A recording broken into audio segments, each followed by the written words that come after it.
Good morning, good afternoon, and good evening, and thanks for stopping by.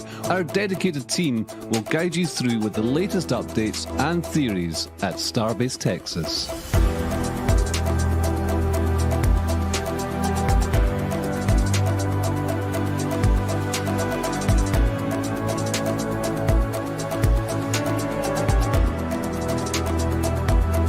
If you're new to the channel, be sure to hit the subscribe button and the bell icon for future streams. 9, 10, 9, 8, 7, 6, 5, 4, 3, 2, 1.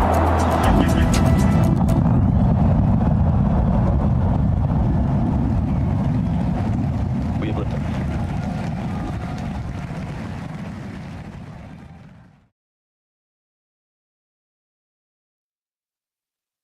G'day everybody, welcome to Starbase Weekly, episode 207. I'm Stephanie B, I'll be your host for today.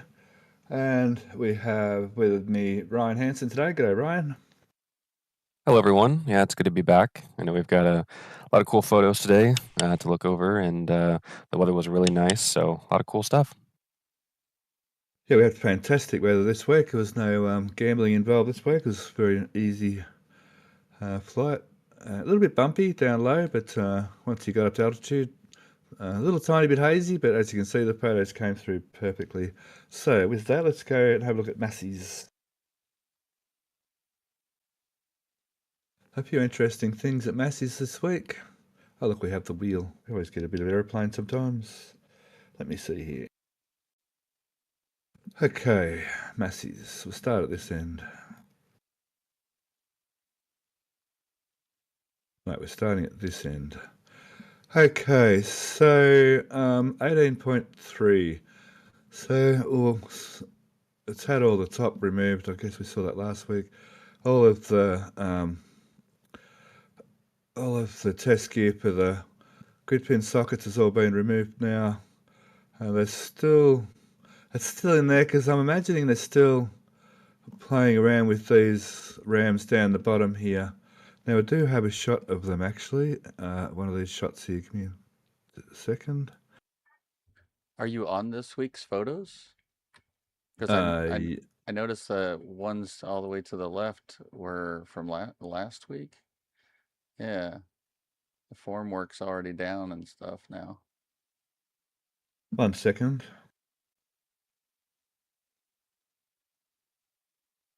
Well, the brown and green water is from this week, for sure. Yeah, no, pretty So sure I'm right. okay. Form, hang on, let me see. Yeah, no, that's just from last week to show it. Okay. Oh, you had me worried there for a second, Matt. Well, me too.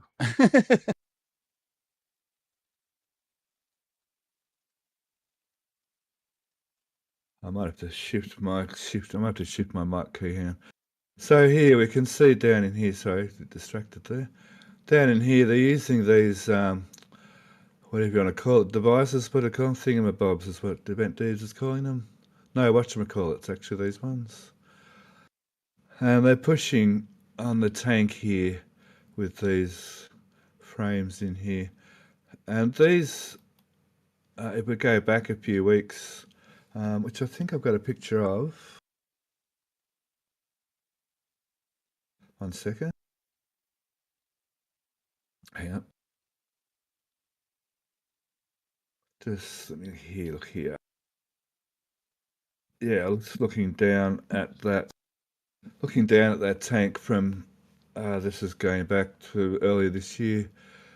Those rams are located, one there, there's one in here, there's one in here, and there's one over here, so they're kind of lining up with, I guess, the back of these for most of the part, and there's one over here as well.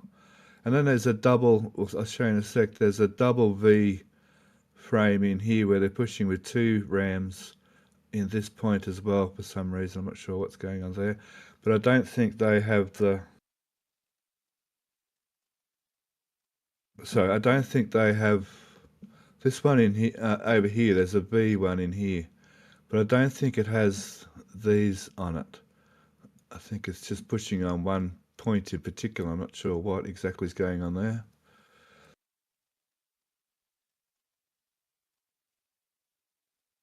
So I'm just guessing that's something to do with a load. I don't know. What do you think, Ryan? Yeah, I think you're probably thinking the same thing I am, but it seems like it's related to they've probably pushed and pulled on the inside to see exactly what that does to the metal on the tank wall, but now they're pushing from the outside to maybe measure some deflection on the inside. So these do look like they're attached, roughly in the same areas that some of those linkages for the landing tank would be attached at. So it seems like they're still testing to make sure that the kind of attachment structures for that landing tank are up to the task. Yeah, so this one here, and there's another one just over here above that they V into a single point, and then underneath they have this. So that V is detached slightly higher, and it's sort of this point. Here. Where's the ring? The ring's actually here. So it's sort of attached to this point, but up higher. I'm not sure what's in there at this, a little bit higher, just above that brace. So that's actually above the LOX landing tank.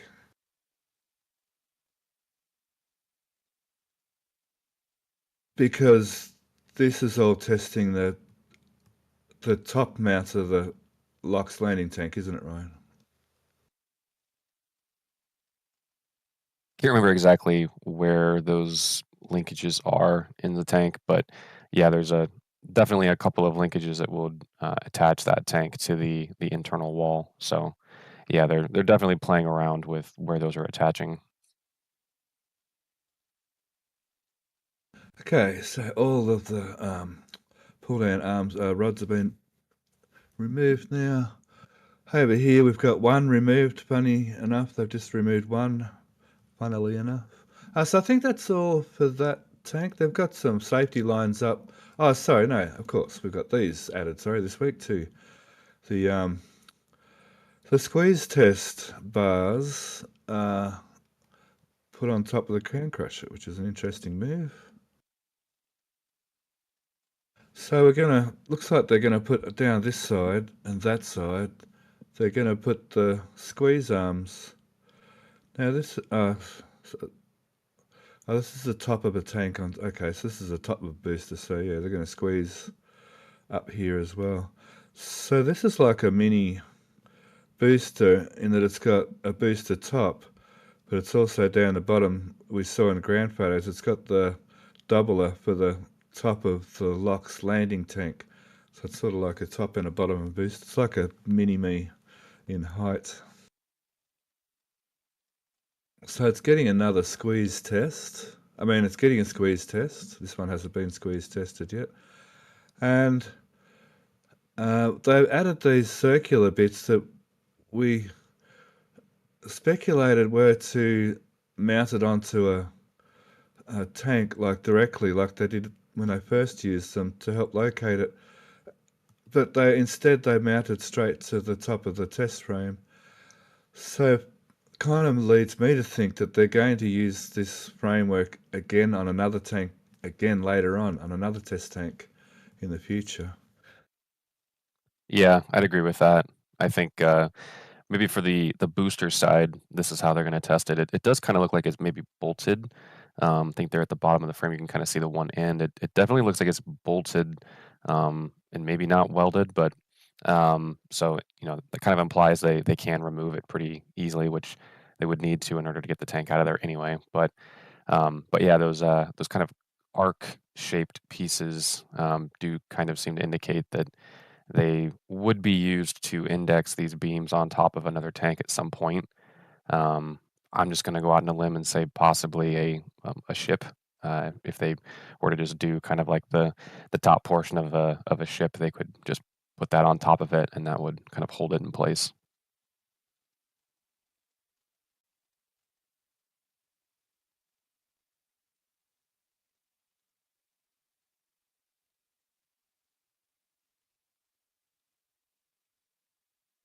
Steph, if you're talking, we can't hear you. Oh, sorry, wrong button. I keeps making me think that as they're moving forward, they're going to try and make the empty vehicles lighter, and perhaps as they're doing that, they need to keep coming back to these tests to make sure they haven't, gone past the threshold of strength. Because I still believe the vehicles need to lose a little bit of weight without shaming them. Yeah, there was an interesting discussion, I guess, on the Ring Watchers Discord this week about maybe the thickness of the ring walls that they're currently using. I don't think we actually really have a good knowledge on what the actual thickness of the metal is. I know throughout the Starship program they've tested different thicknesses, and we've seen many different rolls with thicknesses on them, but it's not really sure, I guess, what they're made out of today. It seems like every time that they upgrade or change part of the design, that the stringer count inside of the different tanks do tend to change, whether they go up or down or whatever. So there's constantly some stuff that's changing that would affect kind of the rigidity of the tank. So as the arms for the tower come in to kind of catch the booster or the ship, those conditions are going to change depending on how it's constructed, maybe how much pressure is in the tank, and we've seen kind of the side of the vehicle flex during catches before. So, every time they do a change, they need to re-verify this. Yeah, and I think that's what's been going along like for quite some time already, even with this test tank and the one next door, perhaps. So we can see here they'll be putting the squeeze test arms underneath the grid fin socket here and squeezing down lower there on the tank down there. I only just noticed this week, right today actually, that's where the grid fin simulators are. Okay, so I think that'll do for 18.3.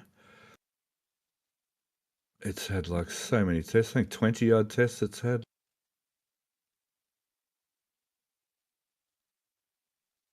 That's my shift key doing that. I have to change my key, I think. This tank, they've taken all the actuators off, and the flap simulator arm, the big arm, has been removed as well. So it looks like they've maybe finished with testing this tank. They've taken one rod out for some reason. It's right near that docking mechanism. So I don't know whether that means they're going to play with it or not, but this one hasn't got anything on it. It's the other docking mechanism. It has the actual mechanism in it. Drogue, isn't it? The drogue. I'm trying to find the right word. So here we can see where that flap simulator arm was put in. So it's gone, and up here they had these upper ones were connected onto that that flap mount, hinge point. So that's 39.1. Just while we're here in this photo, they're doing something with these arms, with these actual squeeze parts. It looks like a cable tray has been added for maybe some different hydraulics or more sensors or something. And they're doing something under the gazebo there and the umbrella over here. So a little bit of modification going on with that. In Australia, we're not allowed to have extension leads sitting on the ground like this. They've got to be up on little supports. But that's because we have 240 volt, I guess, rather than just 110 volt. Okay, let's go over to the LOX tank.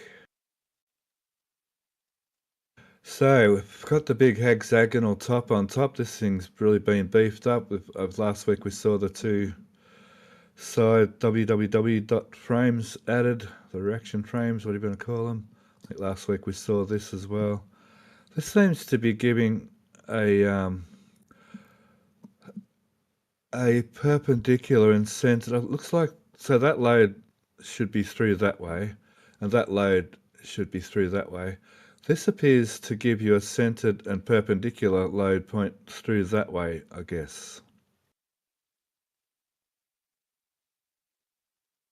And the only way you could do it here would be to use a V shape to catch onto the poles. Yeah, I'd agree with that. Depending on, it does kind of seem like that kind of triangular end piece there. That would be kind of the primary load point.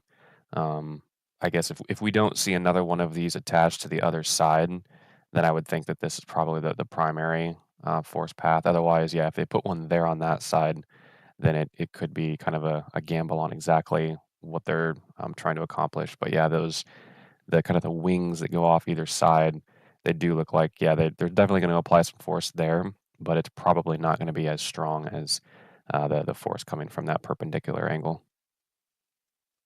Yeah, I don't know if there's a double because of extra strength or just to position the load point over here, because it's about the only way you could centralize the load point is use a V-shaped frame, sort of what I was getting at.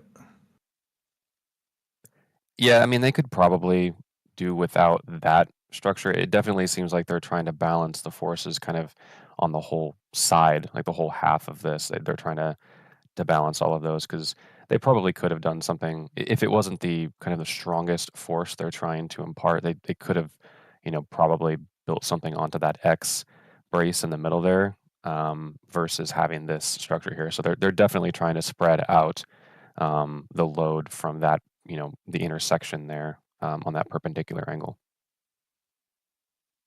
And yeah, Jake came up with that this was going to be on top, and finally it did get put on top. So for a long time he was thinking he was eating crow, but then they finally put it on top. And we saw last week they've got some extra pull down rods sitting over here, I guess, for it. They've got some clevises on the end of it for some attaching, and there's 6 of them. Now I did look at some older photos thanks to, I think it was Event Dudes put them in chat for me.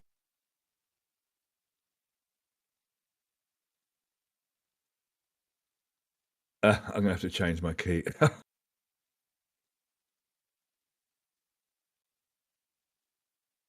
Sorry about that. Okay. We did notice from older photos that there's 12 actual pull down spots out here, but that's not going to line up, so not sure what they're going to do with those pull down rods, because down on here there's also extra holes down here, I think, for some more pull down rams down in here. I think that's where they're going to go. It's a bit hard to tell with all the scaffolding right now. I did look at some other content creators, ground photographers, ground shots, and didn't quite get a close up in here, and the scaffolding's still in the way to sort of see what's actually going on down in there.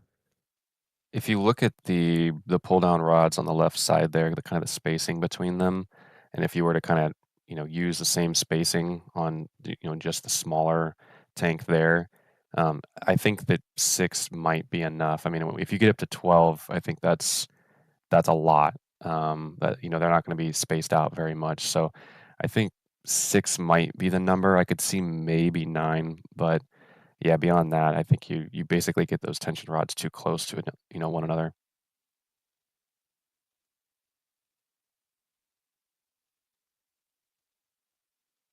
Mute it again. Oh, I did it again. With the if they use these outsides, it pulls them on a weird angle too, which I don't think is ideal.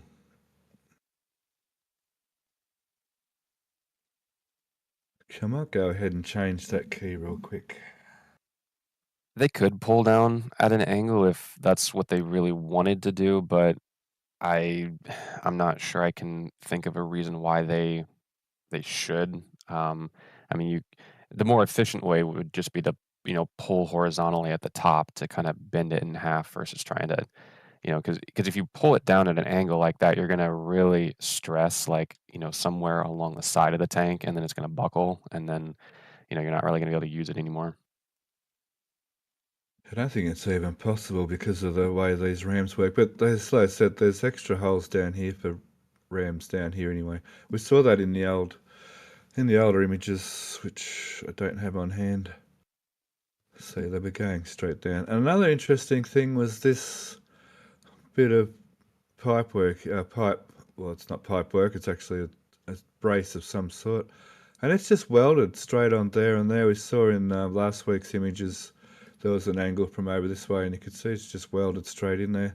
And there's only one of them, as there was when it arrived. So I'm not sure about that. It is in line with this reaction frame, but I'm not sure of that. Like, this is pretty beefy. I wouldn't imagine that would add a lot of strength, considering how beefy this actual this hexagon top actually is, because that's like pretty thick steel plate, and it's in a box section, so it's got a lot of strength about it.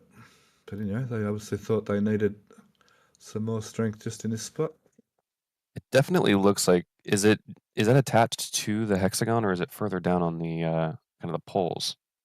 No, it's definitely attached. It's welded just here on the hexagon. Yeah, the last week's photo shows it quite clearly attached. It arrived on the SPMT. It was on the SPMT when it was on the SPMT, and I said for an angle from this way down into it, you could see it quite clearly welded onto those two faces. Yeah, that is interesting. That kind of implies that they, foresee enough force being used to make the hexagon not a hexagon anymore. So I guess I wouldn't be surprised if they put one on the other side, but yeah, it seems kind of odd that you'd only have it on one side and not the other. Now, for all your maths buffs out here, I want you to tell me what that angle is. You should be able to work that out pretty easily. Okay, I'll leave that one with you because I'm not going to do the maths right now. Okay, moving on. I think that's... All right, now while we're here in this area, we're just going to do a little quick rundown of this new nitrogen system. So this corner piece of pipe here was sitting over here last week, and it was pretty obvious to me that this was where it's going to tie in. So this is the liquid nitrogen line from the existing nitrogen tank farm, and we can see here it's tapped into the outlet manifold of the old LOX pumps, and this is a bypass for detanking, or in case they just don't want to use the pumps. And it's also tied in here to the, so this is coming from the tanks here, the new tanks. Well, although they were labelled LOX, it's obviously easy to convert them to nitrogen. So this is hooked in through here into the inlet side of this pump manifold.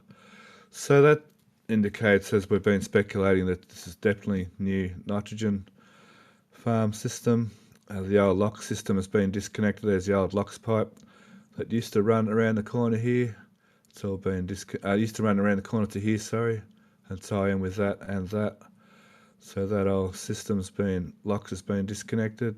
That actual pipe's redundant now, all the way back to in here somewhere. And this is the new LOX, which has been for some time, the new LOX delivery pipe. So the pumps, and it can be bypassed in here too somehow, so you don't have to go through the pumps or the chillers for the LOX side. But back to the nitrogen system. So over here, this is the old system, the old low pressure. There's two different pressure pumps here. There's an old low pressure pumps here for the old nitrogen system. So there's an input manifold through here, which comes through here, and then comes into the inlet of these pumps, and the outlets here come up to this manifold, which continue on to the rest of the masses for all the different places. Goes over the static fire stand and the cryo stands. And then there's a higher pressure liquid nitrogen system here that runs out. And the higher pressure nitrogen only runs, it pops under the tanks here, and the only place it's used is here, in this system here. So not sure, I've got no idea why they need a higher pressure liquid nitrogen here. They've got the other lower pressure nitrogen here and gaseous nitrogen here. But yeah, for some reason they need, you have any idea why they would need a higher pressure, Ryan? Not without thinking about it for a while. It's possible that, you know, they want the availability for some of their kind of structural testing, that they have a higher pressure. But yeah, I guess if it only runs to that one stand, that they really haven't done a lot of testing on, yeah, that's interesting. I guess I would expect to see that plumbed to the kind of the big crusher, you know, out of all of the stands, I should say. Yeah, to like these ones, yeah, wouldn't you? But, or maybe as well. So that's we've sort of known that for a little while. We've talked about that before, about the higher pressure system. I'm wondering whether if there's like a ullage pressure and then there's like takeoff flight pressure, if there's two different pressures. Although you'd think they'd do that in gas rather than actual liquid nitrogen. So there's also this gas line which runs around, nitrogen gas runs around the whole different parts of the farm as well. I imagine they still need liquid nitrogen for this down here, for this test. This is for this test tank down here. So I guess that'll all stay. But I reckon once they get rid of all these, I'm speculating they're going to get rid of these old tanks. They can get rid of this bit of the line. Then at the moment, this pressure is built here. This is a gas system in here, turning liquid nitrogen into gaseous nitrogen. So that's where that gas line starts from, which is tied in here. They've tied in, I think they've got the ullage gas here tied in here already into the old gas system in here, in this little area down in here. So by the look of it, these tanks are actually ready to be used. Except there's something here they haven't put in yet. I'm not sure what these racks are for, so maybe not quite, only because there's something missing here, and I don't know what that is yet. But all this seems to be hooked up. The main delivery line's all hooked in, the pumps are all hooked in, and the gas is hooked in. So it's looking, and I'm not sure whether they need more gas or if that's enough for the ullage. I was expecting another one of these systems for the gas to be put in, these more elegant systems to be put in over here as well. Maybe they will eventually when they get rid of this, if they get rid of this part of the old nitrogen farm, maybe they will get rid of this old system that looks kind of, ew, and put in one of these new elegant gas building systems like this one. Only time will tell with that one. So that's the new nitrogen farm. Pretty well ready to go. I'm looking forward to that all getting removed, to be honest. It's going to open up a nice bit of area for them. Yeah, the spatial usage at Massey's has been, pretty bad. I mean, to be honest, over the past couple of years. But yeah, they're definitely moving towards, trying to efficiently use, every square foot that they have a lot better. Because yeah, these tanks are a lot closer together. They're grouped in a way that kind of keeps all the pumping kind of in one area versus kind of being scattered about, as it's been for a while. But those are the kinds of things that you reconfigure over time. We know these tanks are hard to get, so you kind of have to work with what you have at the time, and they get put, where they're supposed to at the time, and you plumb it in, and as you grow, it definitely you start to find the inefficiencies. So it seems like that's something that they're doing now, and they're going to kind of reconfigure, and hopefully this opens up a lot more space too. Yeah, and I'd imagine it's quite a lot shorter distance, to these tanks, so to the Hippo, say, for instance. It's like it's almost like a third of the distance, isn't it? It's like twice as far over there in that little section alone. So that'd help as well. And yeah, these much bigger tanks, I'm thinking those two tanks, especially the 4 tanks when they put them all in, I know they're going to temporarily or at some stage put that tank in here for some reasons. But they've obviously got the footings for two more tanks, I think. I'm not sure if 2 more or 1 more. But that should give as much quantity as all this nitrogen, because when you increase diameter, it makes a huge difference in cylindrical volume because of the R square part of the formula, obviously. You also have the inner and outer shell of the tank, so you think about that distance is probably fairly constant. So, once you incorporate the insulation, it definitely makes a huge difference. Yeah. These would be more like the width of my hand there inside there, sort of that sort of width. Whereas these are almost 1.5 times the radius, which would be whatever that is squared times the capacity. My mental squaring's not working in my brain today. Sorry. Okay, that's the old system again. Cool. So I think that's sort of that for this area, as far as I can remember. Oh, that's right. There's some of these. This platform here. There's at each of these grid fin sockets. There's one of these platforms. There's 2 of them. There's one in here as well. They seem to be removing some of them as well down in there, maybe to make room for the squeeze arms even. Yeah, that would be my bet, because they look like they're already going to have a fun time trying to get those down there. They might have to kind of take them at a funky angle and then bring them horizontal once they're kind of threaded through.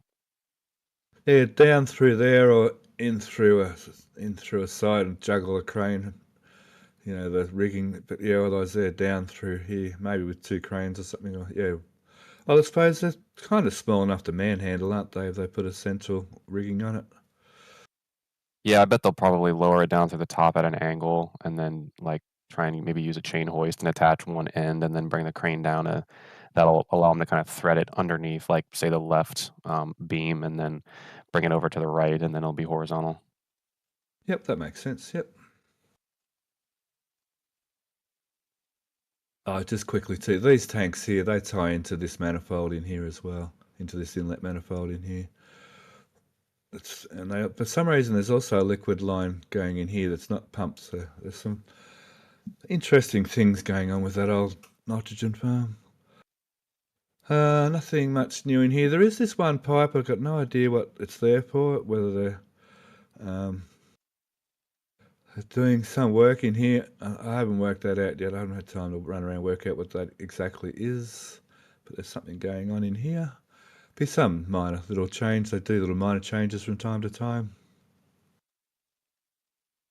So they're figuring stuff out. Okay, where are we going next? There's that farm again with that better closer view of that pipe. I looked at this for about an hour the other day and I couldn't quite work out where that went.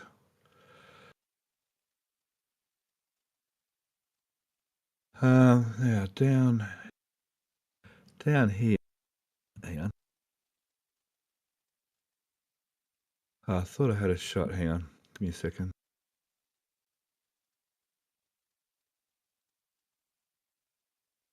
Down here, all those L-shaped frames are still there. Now, flame trench. Not a great deal to talk about here, except, my goodness, there's been some vehicle movement. Yeah, there's been like Ship 40 came here with a single engine static fire, then ran away, then Ship 41 came and did some cryo testing, then ran away, then 40 came back and did a 6-engine static fire and then ran away, and then 41's back again. Or is it back at the production site again now, 41? I thought it was still at Massey's. Still at Massey's, cool, yeah. So musical ships we've been playing here, which kind of, what do you reckon? It kind of shows the cadence that they can do here with this single stand for cryo and static firing. There was some speculation it'd be too busy to do cryo and static fire here, but they seem to be able to handle all that testing quite well. Imagine if they were two sets of new ships. They could have done basically 2 for static fire and 2 for cryo testing. Could have been 4 whole ships done in a number of days. Yeah, I don't think they're anywhere near their limit in terms of kind of the throughput for like a single trench and what they want to do with the testing. I mean, in theory, they could have another cryo specific area. They've chosen to kind of combine everything here since they already had the means to do so, and they could build the kind of the service structure next to it here.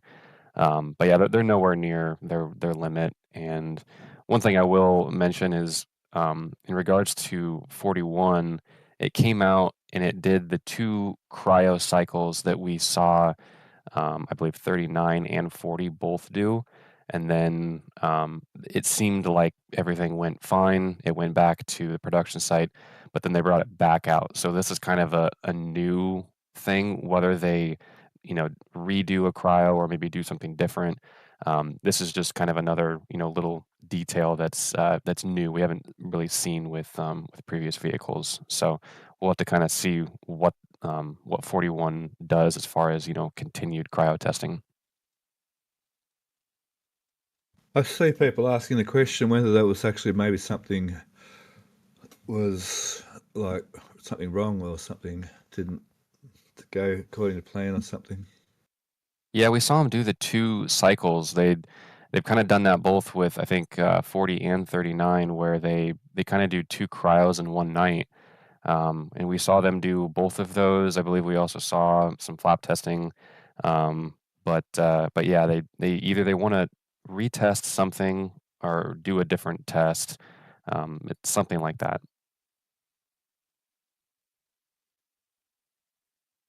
Like musical ship, yeah, like musical chairs, the game. And like, what's your name in chat? Said Psycho Boy. 41 still at Massey's, and I don't think anything has been done since it came back. I thought everyone heard of the game musical chairs. There's 6 players and 5 chairs, and when the music stops, you're going to try and grab a chair, and the one that doesn't get a chair, loses. I mean, goes out. I will say too, it's probably a very slight possibility, but there is a possibility that the reason why 41 came back could have something to do with why 40, had to come back to the production site before the 6-engine static fire. I think it's probably pretty low that anything related to that would have been found during a cryo, but I'll just mention it just because. Yeah, fair enough. Yep, that's a good thought. They found something wrong with 40, you think, and so maybe they came back and checked that 41 hadn't had the same issue before they went that far. Yeah, that's a theory, but I think it's probably pretty slim. I think the issue with 40 was probably related to the engines specifically and not the kind of systems throughout the vehicle that they typically test with a cryo. Yep. So it's common to do a single engine, then a 6 engine. So maybe the single engine that fired, maybe something came back in the data they didn't like, even just that one engine, because if that one engine had something wrong, they wouldn't be able to do the 6 engine fire. It's a little tricky because I think they've kind of done different flows with different vehicles, whether the single engine comes first or second. I know we've seen the single engine after a 6 engine before. We don't exactly know, what their intent was, because with 39 they never did a single engine static fire. They only did the 6 engine. So we don't really have a data point from that to understand, I guess, if they wanted to do a 6 engine first, and then maybe they didn't. Maybe they chose to do a single engine because they couldn't do a 6 engine. I kind of have that opinion. I think that they probably wanted to do a 6 engine and then realized they couldn't, and then maybe decided to test the single engine. Now, whether they were going to do a single engine regardless, I don't know, but I think the ordering might have been flipped, just due to some issues they found with 40 during that first time out there. Cool.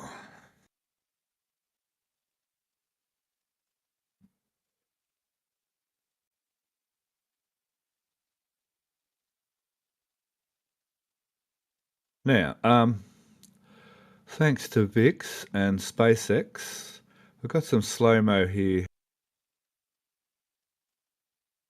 Some slow-mo of the start sequence. So we can see there's definitely one side is starting before the other, and so it's the leeward side of the ship. Now, so this would push the booster with the dome under here. This would push the booster this way, so towards the heat shield of the ship. So the heat shield is up at stage SEP. That should push the boosters forward dome up, away from Earth. Does that sound about right?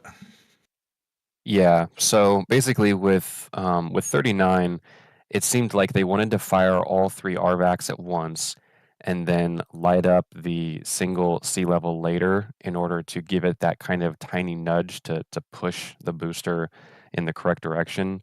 One of the RVACs did not start on time on 39, and that's kind of what caused that initial push to be in the wrong direction. So with this case, they're on 40.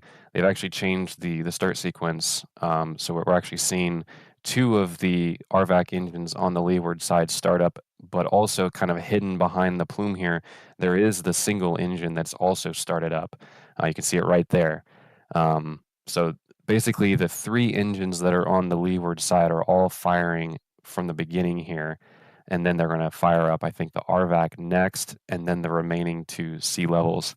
And so this is just to give the push in the right direction, and this actually might flip the booster even quicker than what we saw on the last flight, just hopefully in the right direction, which if it is in the right direction, the flip speed, might not be excessive. I know a lot of people thought that it flipped very fast, and that's what caused the booster boost back to stop early. But this layout seems to indicate that they're going to try and flip even quicker with the booster. So we'll have to see how that plays out. But they're definitely, using some information they learned from the last flight to give them a feel for what they want to do for the next flight. So it's really nice to see this video. Yeah. So yeah, thanks once again, Vix, for slowing down the video that SpaceX brought out for us, because that made it a lot easier to frame by frame that through there. That's a brilliant bit of footage by SpaceX. Unbelievable. Their media team is so on point these days. A little bit of good view of how liquid oxygen is actually a blue color. Must be doing something with the LOX farm there, doing a bit of testing of some sort. So this is after 40's 6 engine, but before 41 came back out to play. Now, the camera's down here. I think we worked out which camera they were using. I think they were using that back camera on that footage we just watched. Now, these new pull-down, which we think are pull-down actuators for the aft flaps, which are going to be, the aft flaps are above this beam when the ship's sitting here. So they'll have to put the T-pieces back on here to straddle that beam. So I'm guessing they're the same as these ones up top here, which they haven't used yet. Up here, there's, all the way up here, way up here. There's these ones just, where are yous? Here. These pull-down rams for the forward flaps.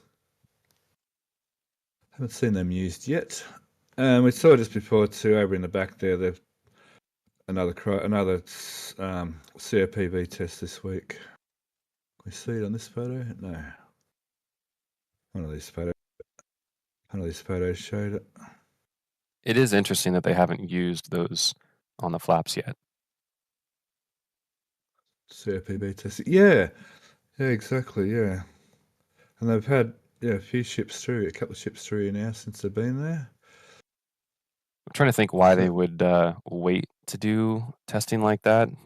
Just thinking about like maybe the flight regime, like wind stresses in that direction, would be strong, and it seems like it's not related to catching because the catching never touches the actual flaps. It would be due to aerodynamics, which I feel like they would have already wanted to test that by now, especially if we're maybe 2 flights away or 1 flight away from a ship catch being on the table. And it's an unusual direction because, I mean, the forces are generally that way with the flaps like throughout the flight. Only time I can think of is G-loading through takeoff and actual landing when it stands upright. I guess there can be a bit of an angle, the loading, rather than just, say when it's sitting horizontal, just then it's, verticals this way. Yeah. And then maybe there's a bit of an angled vector of force.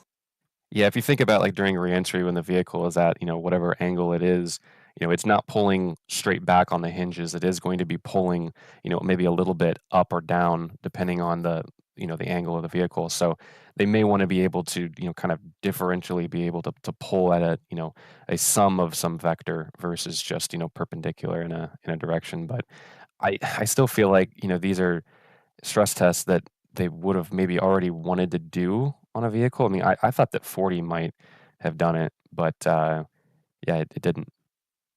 Yeah, same. I don't know. Maybe it's going back to my speculation about them going to make the ships and boosters lighter in the future, and maybe in the future they're going to do something. I don't know.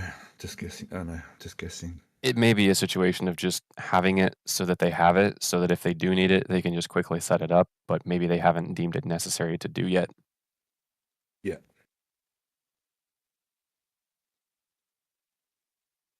So looking at the trench after the static fire 40, looks okay.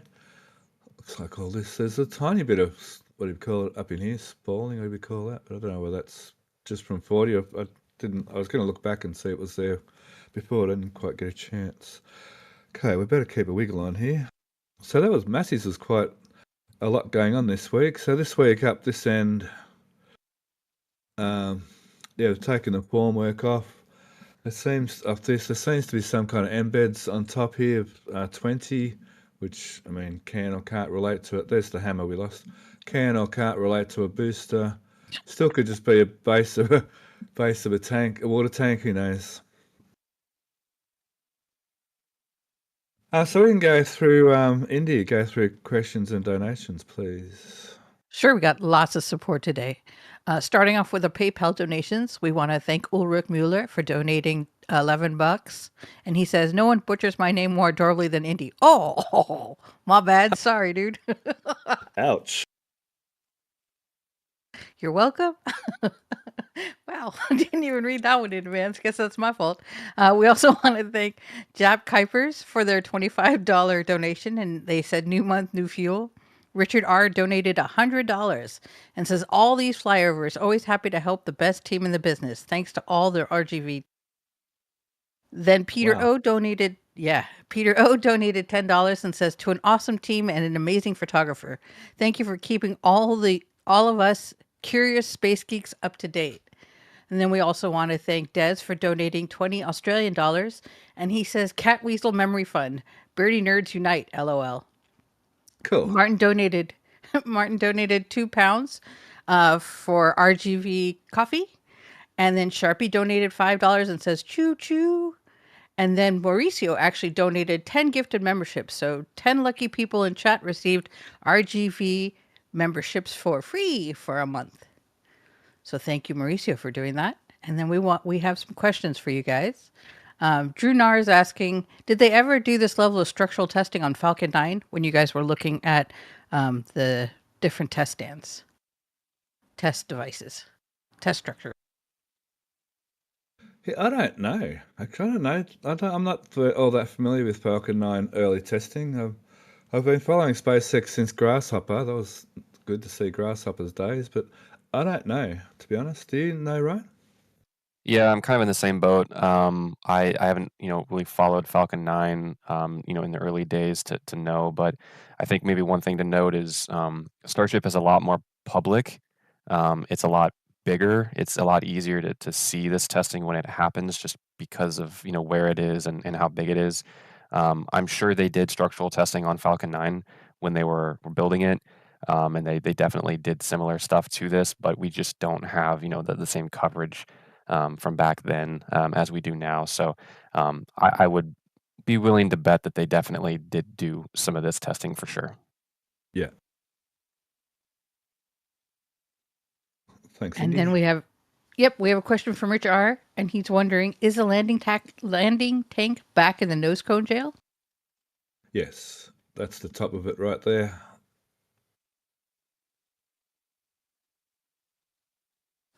And then the only other question was from Maya Salam.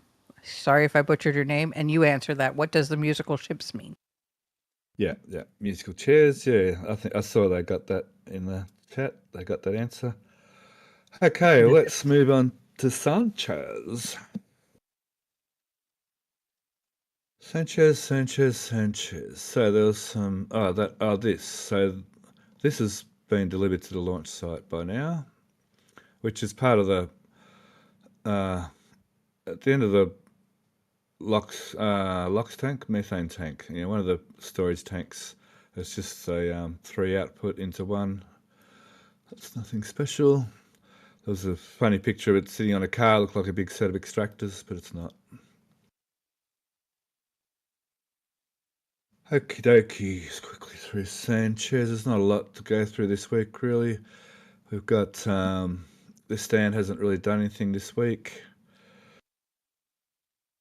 Moving along through the stands. These stands are interesting that they're quite thin on the edges here. As in the past, we've seen these. We've seen them. They have a bit of depth about them on the edges here, but this particular pair are quite thin through here. Although there are more parts, perhaps to add to them to make them thicker again, but that just seems to be a different sort of stand, probably for somewhere different in Star Factory. There's so many of these in Star Factory now. I did see a video, one of the videos that came from inside Star Factory, a forward, the hot stage truss and the forward dome of a booster hanging from one of a frame, not that frame, but a frame like this was actually hanging from underneath as they were constructing it, which is interesting. I thought normally there'd be something sitting on them, but so these are getting used in all sorts of places through the factory. Yeah, the notches out of those stands are kind of interesting. It almost seems like that's some sort of like an indexing piece that maybe like rides against a rail. Although the one to the right didn't seem like it had a notch out of it, at least not yet. Oh, there it is. Yeah. Yeah. Even these stands have that, but I'm not sure they all do. I'll actually have a look at the build site in a sec. Actually, let me look there quickly. down the back here. Let me quickly look in here. Do these ones have the notches? See, these are different. These are totally different again, these ones. So they probably don't have the notch. Like I said, there's been heaps of different types of these being built. There's ones with the angled legs and ones with straight legs, one with big I-beams, one with small I-beams. So obviously all different areas of the factory, and as it is an R&D factory, they're probably changing, iterating. I was going to say irritating then. I suppose it is irritating, but yeah, when it gets irritating, they iterate, don't they?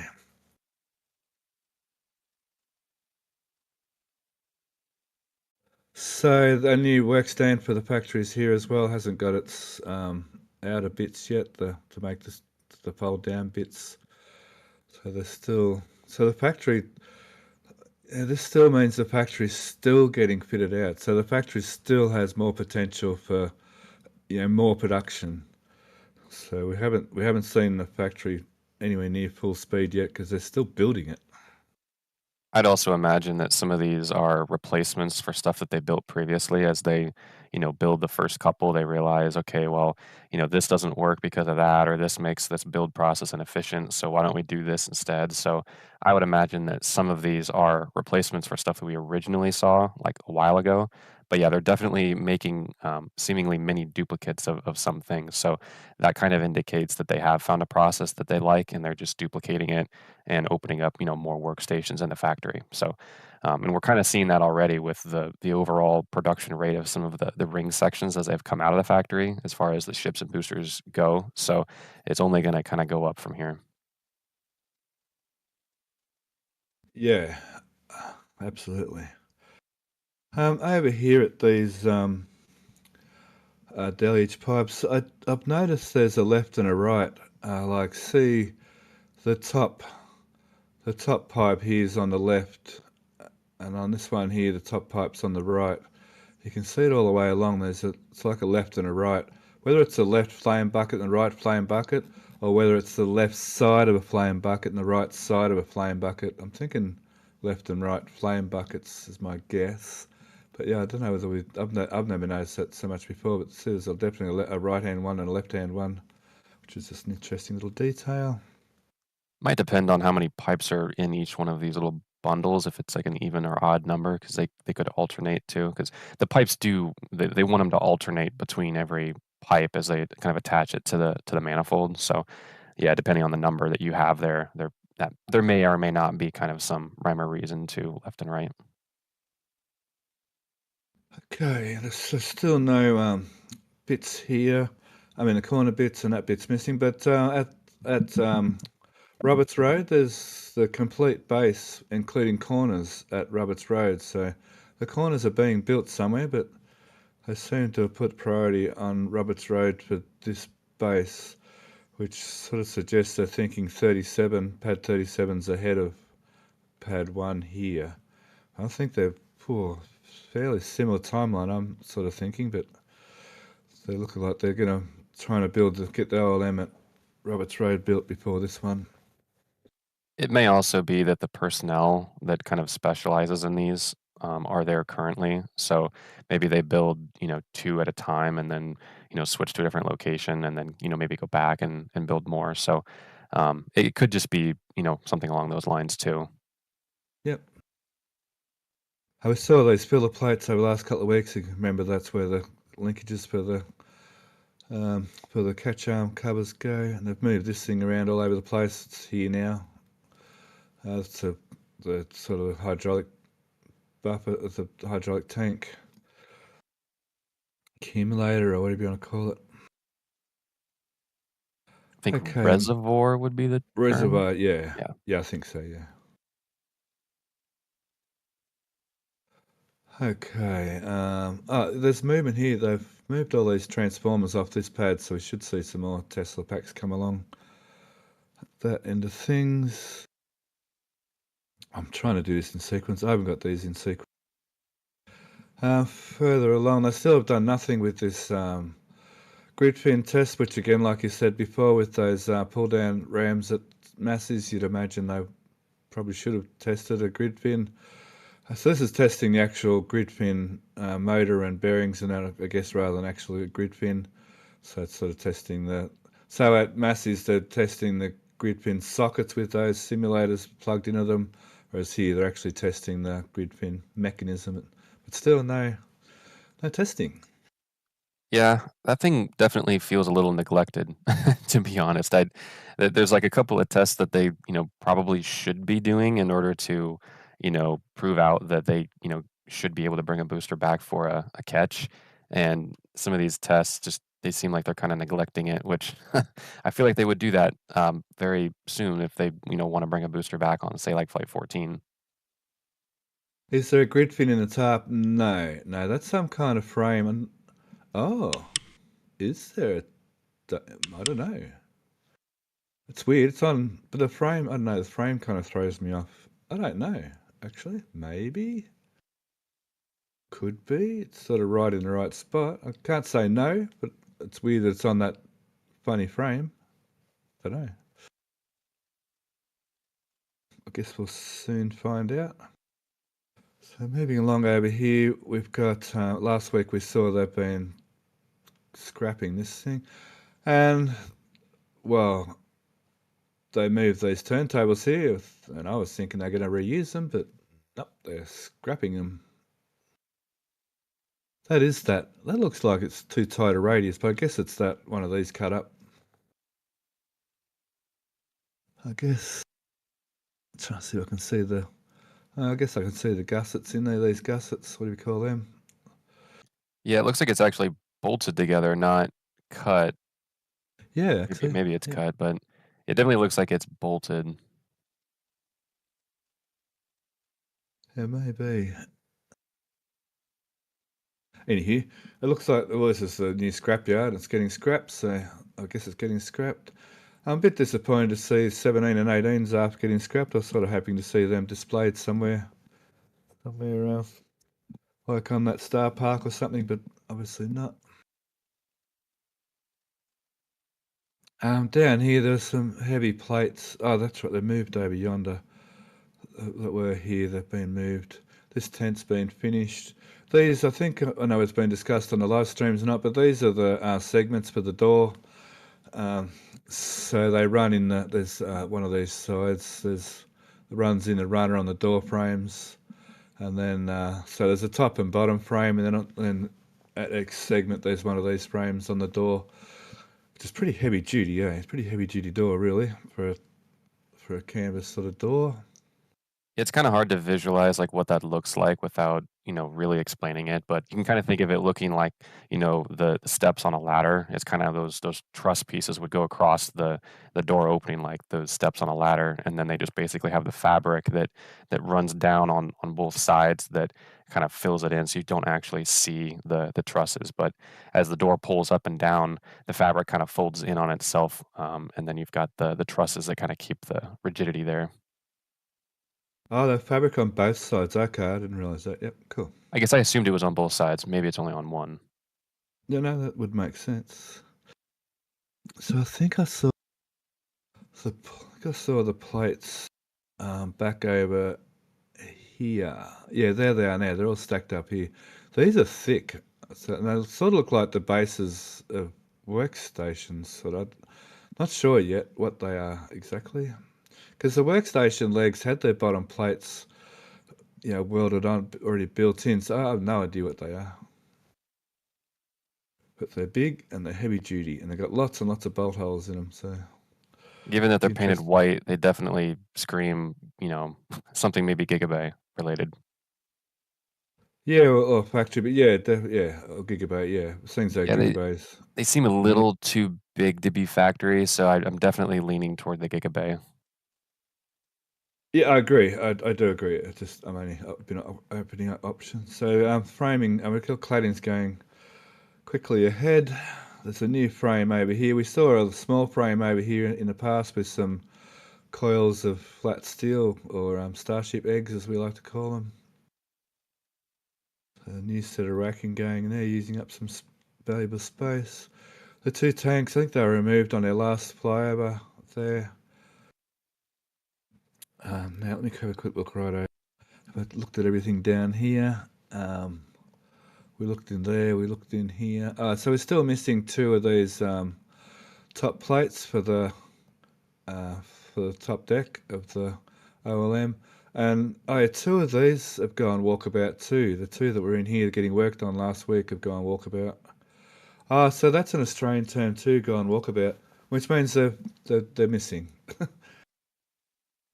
That's a First Nations thing in Australia. Aboriginals used to go walkabout. They just go for big long walks and come back later on. Yeah, I'm willing to bet those two that went missing, given that they are the top part, they're probably somewhere where they can add the extra holes to them, based on what they found from first launch at Pad 2. That would be my guess. Which is kind of funny, because last week we saw them undercover here. That's what I thought they were doing, like here last on the 27th. So you could be like, I'm not saying you're wrong. It's funny that they were working on it and they disappeared. I'm wondering whether I thought maybe they could be moved because that's an extra set, isn't it? This is two ridges, isn't it? Yeah, it seems like they're building a ridge for 37 here. And you'd think they'd weld them together, wouldn't you, here before they move them to 37? Yeah, where those guys are is about where I would expect like the modifications to be done, if that is like the end piece. So it's possible maybe they're actually welding the two halves together, but they're doing that in one of the buildings and they've already modified them. Yep. So that could be a point too. Yep. A few green pipes arriving. They could be high pressure pipes rather than water deluge, or they could be water deluge. Okay, that whole area. Yep. So we can move on over. It makes a difference when I put these in order. That tent's finished. Not much to see in there. Let's move over towards the rocket garden over here. There's not much work has been done on what we presume is workstations for the Gigabay. Looks like maybe maybe the rising platforms and maybe the actual rings for the workstations in Gigabay. We're just assuming that. Oh, look, they put more of these posts up around. So you're not going to get something big in and out of here. So that kind of rules out a couple of speculations, actually. One of them was that they're going to put they could do it here, I suppose. The bridge crane, what do you call them? The girders that come in pieces. I'm sort of speculating that's what this machine's for, to pick those pieces up and put them in place, like set them in place so they can be bolted or welded together with this machine. I guess that can happen here, but another theory was they were going to use this area to break over a booster, but once again, they kind of can't do that with all these here. So that's more of this cable traying happening, which I think, there's more over here. I think these are power for the workers to run their welders and that coming out of this electrical box. And then over here the same, they've got a couple of distribution box here for power points for welders and that. And it looks like they're going to run more over this side of the area. For them, when they're building these, they're going to need a lot of power and so on. That's interesting how it's kind of boxed in like that. I guess I wouldn't have expected the white poles kind of to be on this forward side here. I'd almost expect them to kind of go on the right side. That way they at least have like a doorway to move stuff out. But yeah, I guess the fact that they're going to have all those cable trays there seems like, they're definitely going to be fabricating in this area and they're going to need access to all the power. Which is sort of unusual too, because everywhere else around Sanchez it's underground. Like that's fair enough to put that one overhead because it's out of the way, but everywhere else, well, I guess it's because it's necessary, but all those areas back over here, they're all underground. All this was put in underground. Remember when they were building the tower, they put all these, they're everywhere, just can't quite, all these, they're all put underground. It was quite a big operation to get all these put underground There's like about 20 of these around this part of Sanchez or more. So anyway, they've changed their mind there and decided to go overhead. It's a lot cheaper and quicker. Maybe it's temporary too, like later on when they've finished building the workstations per gigabyte, they can pull these down again later on and modify it again. Not like they don't do that very often at Starbase. Now there's the lid for the new PEZ loader, new Starlink loader. It's not really a PEZ. And the old one, and the other one's sitting out here, yep. So there's two of them. And this week, I think they've added more paneling. There was some paneling bits and pieces. Yeah, there was some bits and pieces over here and a piece down here. Looks like it's been added. You can see, is that the mounting for the actual PEZ dispenser framework in here? That's what it looks like, yeah. Or at least linkages to kind of keep it upright inside there. Yeah. And they've got their door sort of partially open down here, which is kind of interesting. Is that a human door on the left panel down at the bottom when you're looking inside? Yeah, there. Yep. We can see them. Oh, where'd that photo go? We can see them on the other one. Oh, here's a real close-up. Check that out. Woohoo, check that out. Cool. I didn't know the photo existed. Wow. Little mounting points and, yeah, attachment brackets of some sort. Let me quickly find that photo. Hang on. Yeah, those are definitely like little turnbuckle linkages that would kind of triangulate the vertical component of the PEZ. So yeah, when the SATs are in there, it kind of stabilizes the top so it doesn't want to bend or fall over. Could even adjust. Oh, there's actually like triangle. Yeah, they triangulate, like I said. Yeah, they could even like be able to adjust it slightly as well to get it all square and everything inside. This photo will show it for you, Indy. Yeah, this is the back side you're looking at. The back side, towards the rear. So that's, I think, that door you actually saw in particular.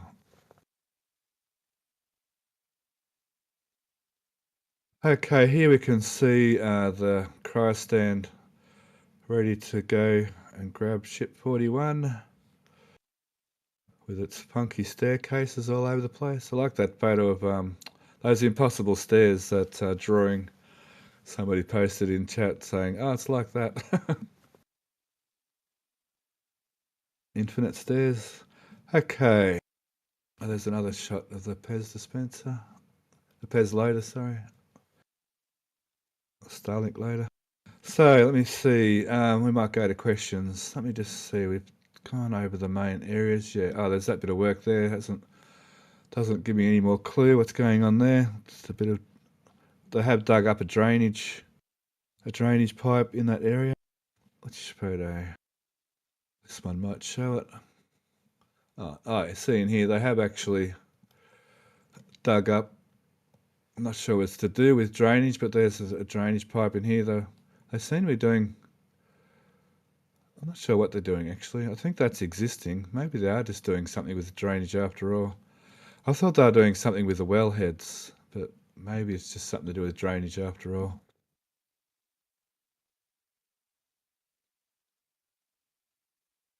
Okay, back to the big shot.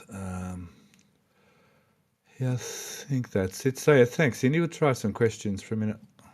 Sure. We'll start off with the donations. We want to thank Crane Man for his $10 donation. And he says, small donation for the next flight.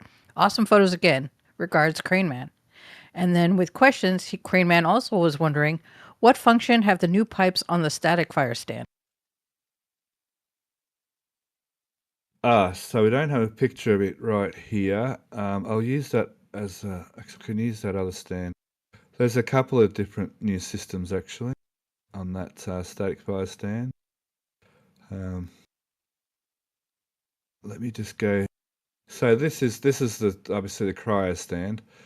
So on the static fire stand though, there's a new pipe work that goes right around the outside, and in the hinges it puts some gaseous nitrogen up underneath under the skirt.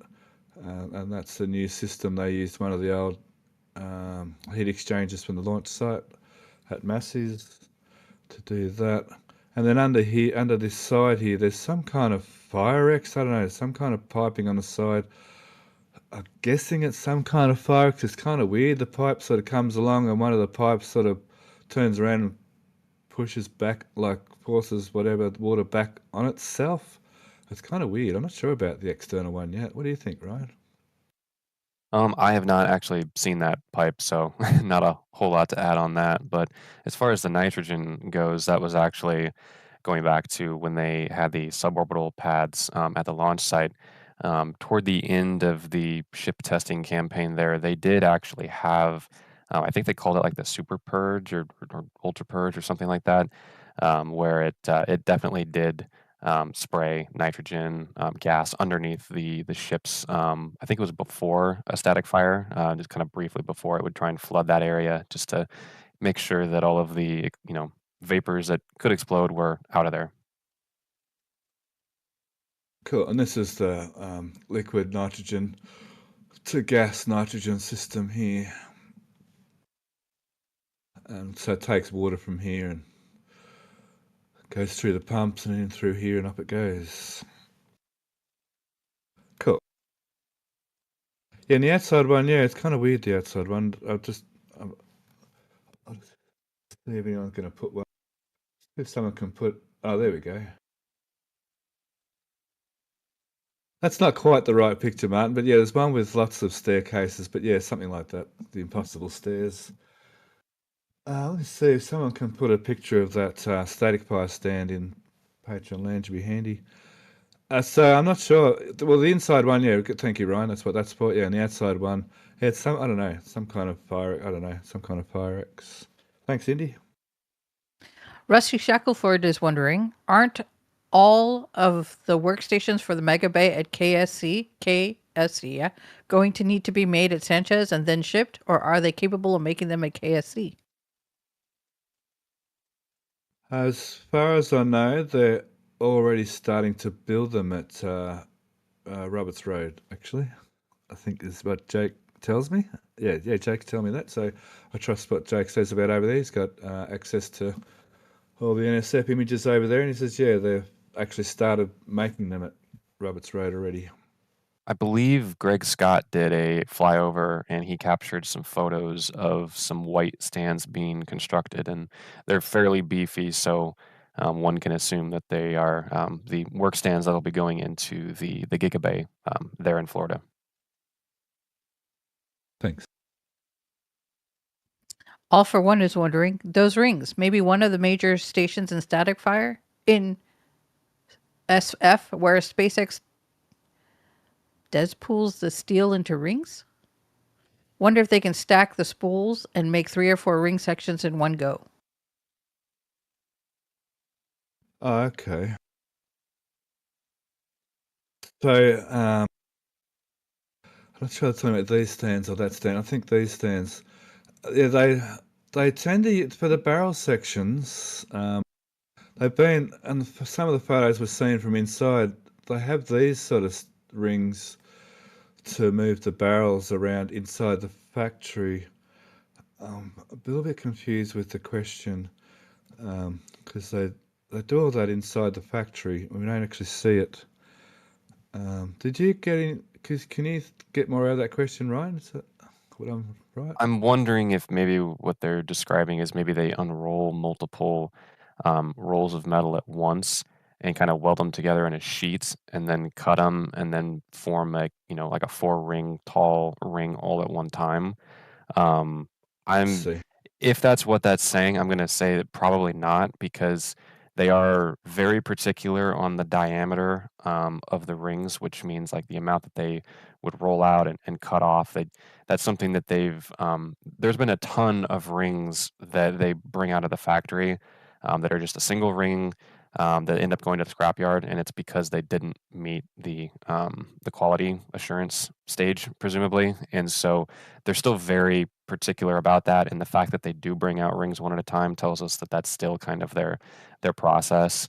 I don't think moving to kind of multiple rings high all at one time would there'd probably be a drop in quality just because it's harder to constrain all of the variables that you've got going on with something like that. I think you're spot on because I think the word is de-spool the steel into rings. So you're probably right. Thanks, Ryan. And then Crane Man had another question. He's wondering, could these be a counterweight and an engine for the grid fin under the tarp under the grid fin test frame? I was trying to see if, I was Sorry. trying to see if that was a grid fin, and it doesn't seem to have any sharp edges, either the top or the bottom. So it's maybe it's not like a full grid fin. If that's what it is, it could be, kind of a mock grid fin. But it definitely has, some size to it, but the corners don't seem to be cut off either.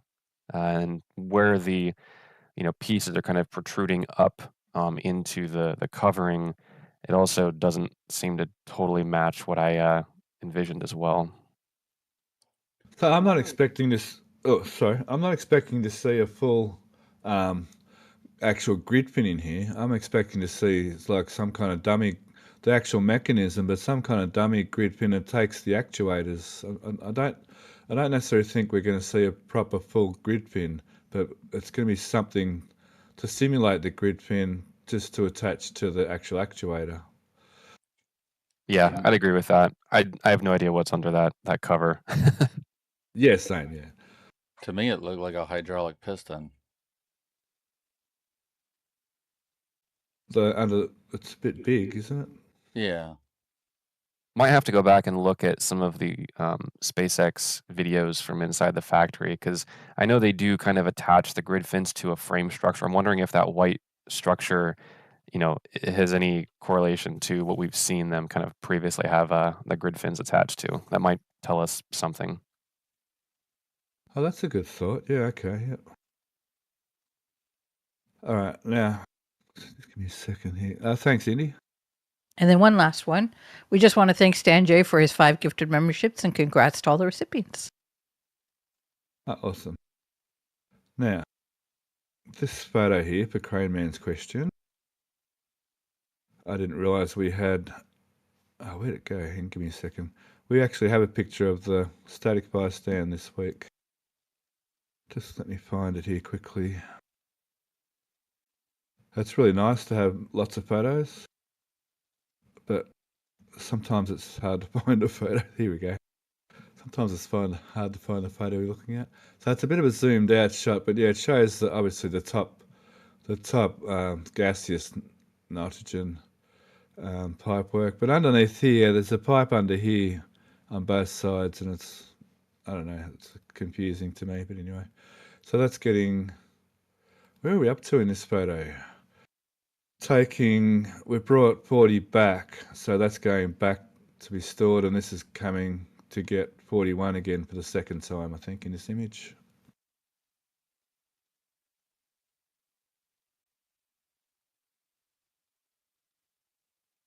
Okay, so we can head on to the build site. Okay, we'll start with the Gigabay. Gigabay. So down the back, they've fully finished that triple level of cladding, and we'll see in a minute around the back. Looks like that's what they're doing in 3 levels at a time. So that's like only one more sort of that section like that, and that's fully cladded. But I guess I'll finish all the sides first. Concrete. It's a bit of artistic bending to those pipes. I wonder what the reason for that is. Yeah, I was just about to go there. Just on the concrete thing, they're continuing to do concreting on the flooring. So, Phila and I kind of speculated that these aren't electrical, but are actually stormwater. And perhaps that's a way to break the velocity of the water on its way down, because that's quite the height to drop water straight down a pipe, and that this ties into drainage down the bottom here. Makes total sense. Yeah, That's what I'd also heard too. Was you don't want water free falling for the entire height of the building, so you have a couple of those to actually slow down the velocity, so it's not in free fall. I imagine that gets quite noisy. And over here is the same, yeah. And it's like 8-inch. Phil was saying it's quite large for electrical conduit. It's sort of white rather than grey, and they tend to use not sort of those sort of elbows with electrical conduits, more bigger diameter bends. Yeah, See, it's I'm thinking definitely water. I'm not sure if we're going to see the same thing this side. We don't so far, but where they are on the other side, it's in this panel, which is in the way of the doorway. So whether that's enough for the whole roof, just those 8 pipes, we're sort of guessing maybe they are. I know the factory has many more along the side, but I mean the factory roof is also significantly bigger, so not exactly sure yet. But I think that's going to be enough anyway. Yeah, it might depend like what the slope on the roof is. If they maybe slope from the center wall to each side, or if the entire roof, is sloped to one side of the building, that would kind of dictate where those pipes would be. So we also Phil, a kid, he's an architect. He's really nice to have in the show and tells. He's a pretty cool dude to have around when we're talking about stuff to do with the buildings. Because see, we've got this will be the final roof height, the actual roof, and then there's like this little parapet wall around the outside. So he's thinking that they're going to have, like on the factory down here, how they have the sloped insulation. So we may see that system on the Gigabay rather than just straight iron like on this Megabays. And so end up having a little tiny parapet wall around the outside, because we couldn't find any slope, any difference in height between these and over here. So there's no slope, built into the steelwork. It's going to be built into the insulation on top. We'll probably get a pretty good look at what that's going to look like here soon with Florida, since they're getting the roof put on, and then from there they'll probably do the insulation on top of that. I tend to agree that it'll probably be the same kind of white insulation that'll kind of build up in layers to cause a slope. I think that's that system I think you're talking about on the old suborbital launch pad / static fire stands / cryo stands. Thanks to Met Dudes. That's nice. Met Dudes good. There's a few of you in Patreon lands when we're doing shows. Chuck stuff in there for us. It makes life a lot easier for us.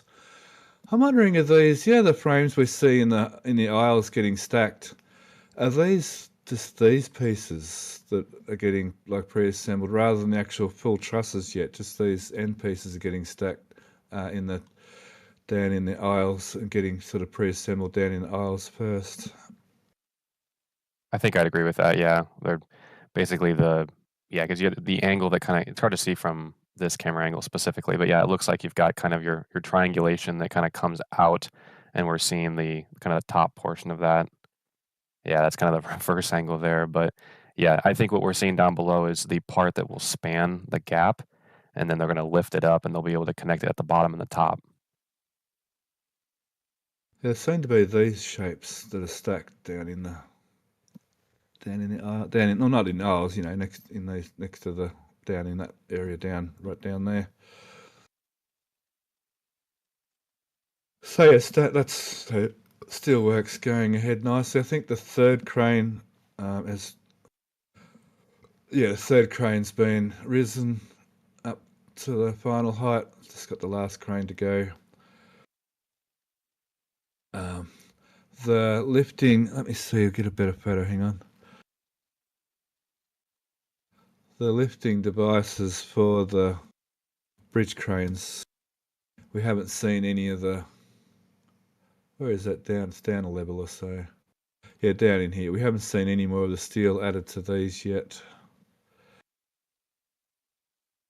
That's to do with that's temporary. That bit of steel's temporary. Those, whether 2, 4, 6, 8, 10, 12, 14, 16 of them, they'll come out eventually, I imagine.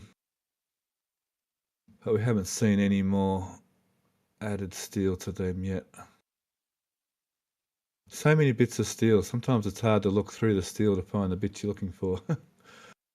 Here they are here. So I'm thinking there's going to be a piece of steel laid this way across as well in here yet, to be part of the air quotes crane to lift the bridge crane girders up into there. So yeah, Gigabay, I don't think I have much more to say about Gigabay. To be honest, it's just going ahead as we expect. Now, a lot going on in the bays though. So we've got 3 or part there are boosters in the Mega Bay one, which is pretty cool. So we've got 19 with its engines more than likely ready. Hang on, have I got that right? No, 20, isn't it, with the engines getting added? Yeah, 20 would be getting engines, and 21, I think, was the full height now, and then they're starting to stack 22 now already. Yeah, it's A4 went in. I think so. That's a common dome, and then 2 more. 1, 2, 3, 4. So there's 4 barrel sections already for the LOX tank, yeah? So, like, for comparison, 22 is basically on track to kind of match Booster 19's construction, which, as we all know, was kind of a rushed job due to what happened with 18. So they're definitely increasing the production rate there, or the assembly. And that's kind of without the influx of help that we had heard that they had gotten for the construction of 19. Cool.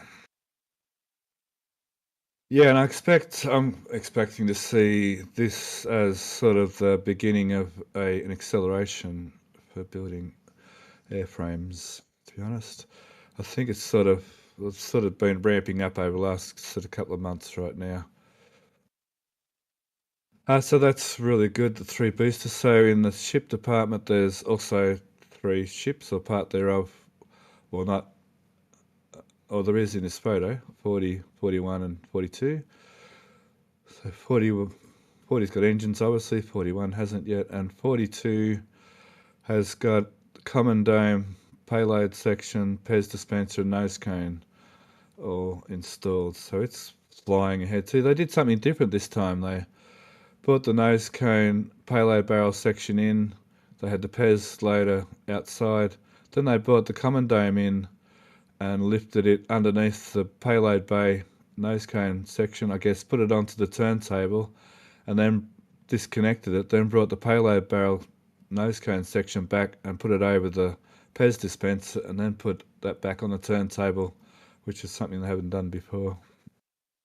Yeah, I think it kind of threw a lot of people for a loop because they were starting to wonder if 42 wasn't going to have a PES dispenser at all, even though it had the the door, because the order of operations changed a little bit.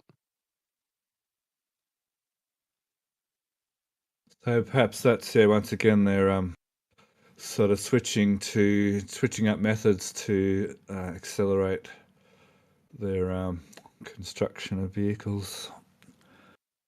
Forward dome. Did I not say forward dome? Yeah, forward dome. Oh, I might have said common dome. Sorry. Yeah, no, sorry. Forward dome. Yeah, is on 42. And yeah, common dome on booster 22. So they're gonna, is that right? Is that gonna be 20, 40, 21, 41, 22, 42? Yeah, they've aligned on the numbers, yeah, which is kind of cool. I'm sure that wasn't intentional. 18, that wasn't intentional, was it, Booster 18? No, stuff like that just tends to happen, which is kind of funny. I wonder if that's like those metrodrones. You put like 10 metrodrones on a desk, they'll all synchronize eventually. That's kind of weird. I'm sure it's nothing like that at all. Nothing much around the back of the factory to look at. Let me think. There's nothing else. No, that's. Can we see? Oh, they've still got that frame in there. They haven't quite got rid of that frame in there yet. That seems to have slowed right down, that little operation down in there, to get that wall ready for the building to join together. There's nothing, I think, in that area of note, or this building. They're just moving ahead. They've been planting more trees, and still working on the front here. I imagine there's a massive amount of fit-out work going on in all these, quite a few, I think, motel rooms and apartment rooms all through here, and some kind of like, convention centres and whatever in here, meeting rooms or maybe penthouses or whatever in this area. And then there's Star Park. Star Park's moving right along. Let me get around the other angle here quickly. All these photos, it's awesome. So, soccer field. I wonder if that's a soccer field because he's about to host the, well, you are now, the FIFA Cup. Let me just look around for the front. Yeah, that field's been there for a long time now. Yeah, exactly. So around the front here, the start of the staircase over here, you can see the landings are different lengths. The longer landings on this side to follow the curve. That's okay. Landings can be different size. A big critical point with staircases is the rises. They say if they're more than about a quarter of an inch different in height, a human will trip on a step. So our feet judge the steps within sort of quarter of an inch. It's going to do a cold joint here, and they haven't put the rest of the formwork in yet. So this appears to be a cold joint, which is fine. In situations like this, cold joints are fine. And we generally do it, when we're doing concrete, we generally do it so it's just below the level of the rebar when you do the cold joint. That's not a problem. That works fine. You won't know about it later on. This back one's a bit of a mystery. It's not an accessibility ramp. It's way too steep for that. So I think it's going to maybe be like a planter box like thing, because this whole thing has kind of confused me from day one, looking at why they have the two walls. Like, I never believed that was maybe for handicap stuff. I always thought that they were going to do something just totally weird with that area. And I think now what they might actually be doing is, because those the rebar are poking up, kind of looks like they're going to do like a terraced planter along the back there. Yeah, we discussed that in show and tell, but you'd think that they would put these flat if that was the case. I know what you're saying. That's what came up in show and tell. There's going to be some kind of planter thing, but then Phil and I thought you'd think they would make these flat in the first place. But I mean, it doesn't mean it's not that either, because these are sloped. It's just, weird. Totally weird. I don't know. So up top, they've poured that, whatever it is. That could be a planter or just a bench seat. I don't know what these things that look like church pews are for. There's some kind of boxing, I guess. Formwork, so we call it boxing in Australia, or formwork. But yeah, they look a lot like church pews to me. Hey, is that for formwork, or that wouldn't have been a template to make these things, because they would have been made somewhere else. That's actually, go back to the bottom left. You can actually see one of them on the back side. It looks like it might be maybe not a template to like bend it, but maybe a template to assemble it. Like they shove that in the corner and then they start aligning everything to screw it all in place. Maybe. Didn't we talk about this last week? That was going to be formwork for them filling those corners with concrete? It does look like that a bit, but it could be either, to be honest. I don't know whether they were here last week. If they weren't here last week, Ryan, then it's probably for formwork. If they were here last week, it might have been for assembly, yeah. Feels weird to have that be concrete, though. I don't see any rebar sticking out, which you'd want to do if you're extending concrete, right? True. Yeah, that's a good point too. It seems, I don't think you'd put concrete, because if you put concrete there, then you got to concrete the whole thing. And why would you be concreting where you've got like the metal framing up top there? I think that's all going to be probably sheet metal. Actually, you know what? Is that curved piece missing now? Maybe, and that's a curved piece to go in. So maybe it is for actually, like you said, for assembly. Actually, that might actually be a good point. Actually, Yeah, I think I it's for send it. assembly because I don't think they're going to fill that with concrete. They would have built it with concrete to begin with if that was the case. I agree. There's no rebar, so yeah, you always have starter bars, we call them, sticking out. Like these starter bars, wherever there's concrete, there's going to be starter bars where you join concrete. Unless you've got a joint that moves. And they seem to be pulling pieces out. I haven't quite put all the pieces in yet. There's a few pieces sitting around that have been missing. There's that rest of that whole frame to go in here. They haven't put in quite yet. So over here they're starting to see this framework, this formwork here is not over here yet. So for some reason they're going up to here and then on that side, then they're moving over here and going up to there on that side. Yeah, those brown things, they keep drawing my eyes to them, the church pews, as you called them. They're very interesting. They're shaped, yeah, very, very oddly. And they like hollow. It's weird to be formwork because it's kind of hard to get concrete up underneath. So I'm not sure what on earth unless they're There to going the to left, sit. it almost looks like they're using them as like a table for Yeah. a bunch of bags and stuff. So, yeah, they don't look like formwork to me just based on how they're constructed, but they do have a very well, they could be formwork if they're like the concrete is not going on the inside but on the outside. So like the sloped top and edge is, where it would be. So where those tools are would be basically where the concrete would be. Yeah. But yeah, I don't see anywhere that looks like it could use that right now. So there's a landing here. There's a 12-foot height regulation. You can't have steps higher than 12 foot without a landing. Something to do with fall arresting. In case you trip over on the stairs, you don't roll too far or something. Anyway, that's some kind of regulation. I'm informed by a knowledgeable architect in Philakid. Over here, they're continuing to put their block work in, which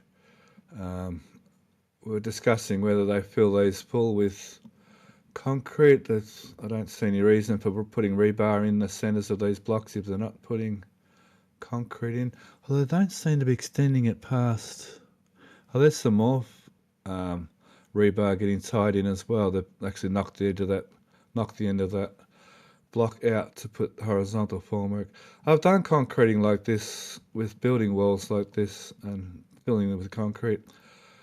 And Kind of looks like there's rebar there at the top too, coming out of the side at the very, very top. So yeah, they probably add more once they block it up higher. And don't ask me how I know, but if you shovel by hand concrete down these things and you get a little bit annoyed and start throwing the concrete down, like throwing it down, you blow a hole out of the wall down here. That happened one day. Okay, so one of my little tantrums. That's all this work's looking nicely finished. So that's pretty well built site. Any questions there, Indy? Yep, there's one. Rusty Shackelford is wondering, could all of that metalwork on the face of the building be for signage? Kind of looks like a payload bay door, doesn't it, to be honest? Yeah, I think that's probably what they're going to end up doing. It's probably going to be sheet metal. The way that the lip seems to poke out, there's probably going to be like a curved kind of roof piece that extends out that'll all be sheet metal, and that'll probably be decorated to look a little bit like a Starship payload bay door. And hello, Rusty. We see Rusty ran into different chats. G'day. Good to hear you asking questions. Thanks. And then we also want to thank Credence for his $20 donation. And they said, thanks for all the time and effort put into this. All good people in chat. Makes for a good time. Credence. Thanks. It's another name I see around the chats a lot. Yeah, I'm really happy with the community that has been, organically grown here in RGV in the Discord server and these live streams, the amount of support and the amount of goodwill being shown and the the general, community spirit that happened in the RGB community. I'm really quite wrapped with it. I'm very glad to be part of it, and I feel very honoured to be one of the conversation leaders. It's sort of a real feather in my cap type situation, and I'm really glad I get to do it time and time again. And yeah, we get heaps and heaps of positive feedback, which is really good to hear. The money's one thing, like I said, in show and tell, which is a very important thing, but personally I find the positive comments also extremely helpful personally. Okay, looks like a basketball court. Obviously, I think last week we just saw the frames, but this week we got the actual hoops. Is that right, Matt? The backboards weren't there last week? They were not there during the first flyover, but they were there during the second flyover. Ah, gotcha. Thanks. Because I know this is your one of your little areas. We do have one more question and another donation before you move away. I get worried when you start giggling before you say something. I giggled at your comment about Matt, his area of expertise. He's got a few. Martin. Yeah, no, he does. Martin donated £5 and says, choo choo. And then Crane Man had a question. He's wondering, could the ramp on the backside be for wheelchair access? No, we think it's too steep. And I've even had a person who actually uses wheelchairs a lot, and they say, no way, that's way too steep. Yeah, it's way too steep for that, and they wouldn't have the the starter bars or rebar poking up if it was meant to be, like a flat sloped surface. So there's definitely going to be like little walls in there, which I don't know. To me, I don't know why you would do that unless you were doing some sort of a terraced design of some sort, whether there's plants or maybe they backfill some dirt or rock or whatever they end up doing. It still screams like it's some sort of a terrace to me. Hello. Yeah, that was a comment too by the wheelchair person that that wouldn't be good for your tires. Yeah. I mean, because it looks steep from here, and if you've ever actually walked up a wheelchair ramp, I mean, it's not that steep. It can't be that steep, and so yeah, if it looks steep from the air, it's definitely pretty steep. We did see one just get finished off at the apartment up in the front area.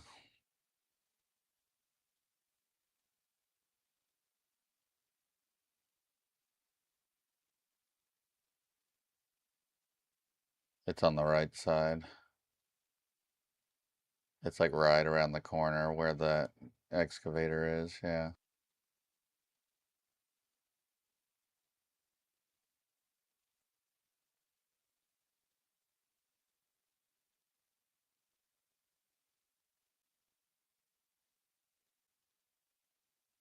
Yeah, so I mean, so here you can like barely see the elevation change, as it's going up, and this is even a pretty shallow image, so the change in vertical direction is going to be more obvious from this perspective. Yeah, thanks, Matt. Yeah, they did finally take down that wall along that road there now. So it's only across the front and front corner now, whereas the road is now opened up to your right where your hand is. That wall's still there, but they've taken the whole side down now. Okay, they're only temporary. You just moved them away, those things. Right. Yeah. Very good. All right, now we're going to the launch site. Okay, one launch site.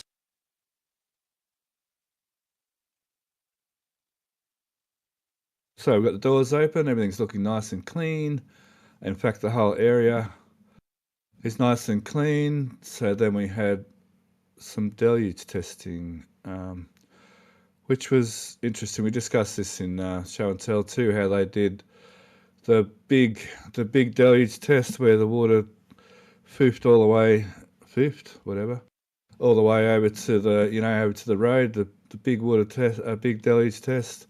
And then 8 minutes later, they did another one with much lower pressure and only went sort of to here, which I guess indicates some kind of landing simulation. So launch and then landing simulation to get the two different pressures dialed in and the timing.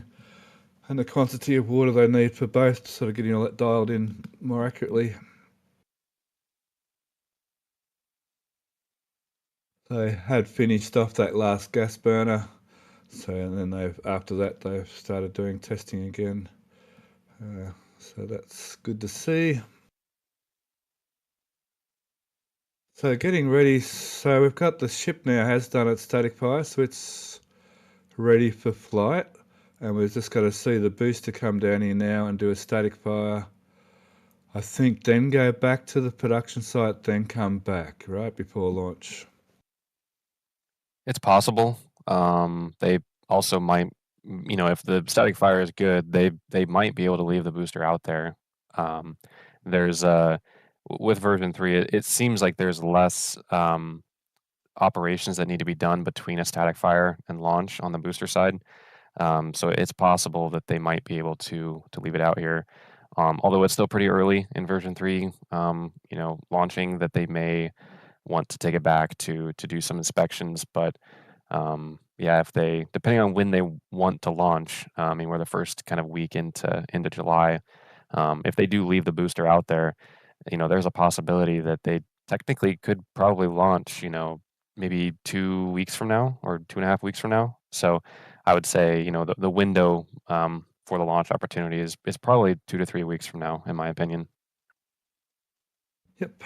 Yeah, I would agree with that. I would think even maybe sooner, but and I think that's probably more likely what you're saying. Yep. I'm a bit of an optimist, but yeah, that sounds about right. So all the landing rails have been lifted, so all that's mechanisms back in place. They've been testing the chopsticks opening and closing a lot. I noticed when they stop, there's like zero wobble now. They seem to dial that in extremely well with those new actuators, and with the feedback loops and that they use, it just comes out and stops, just like it should.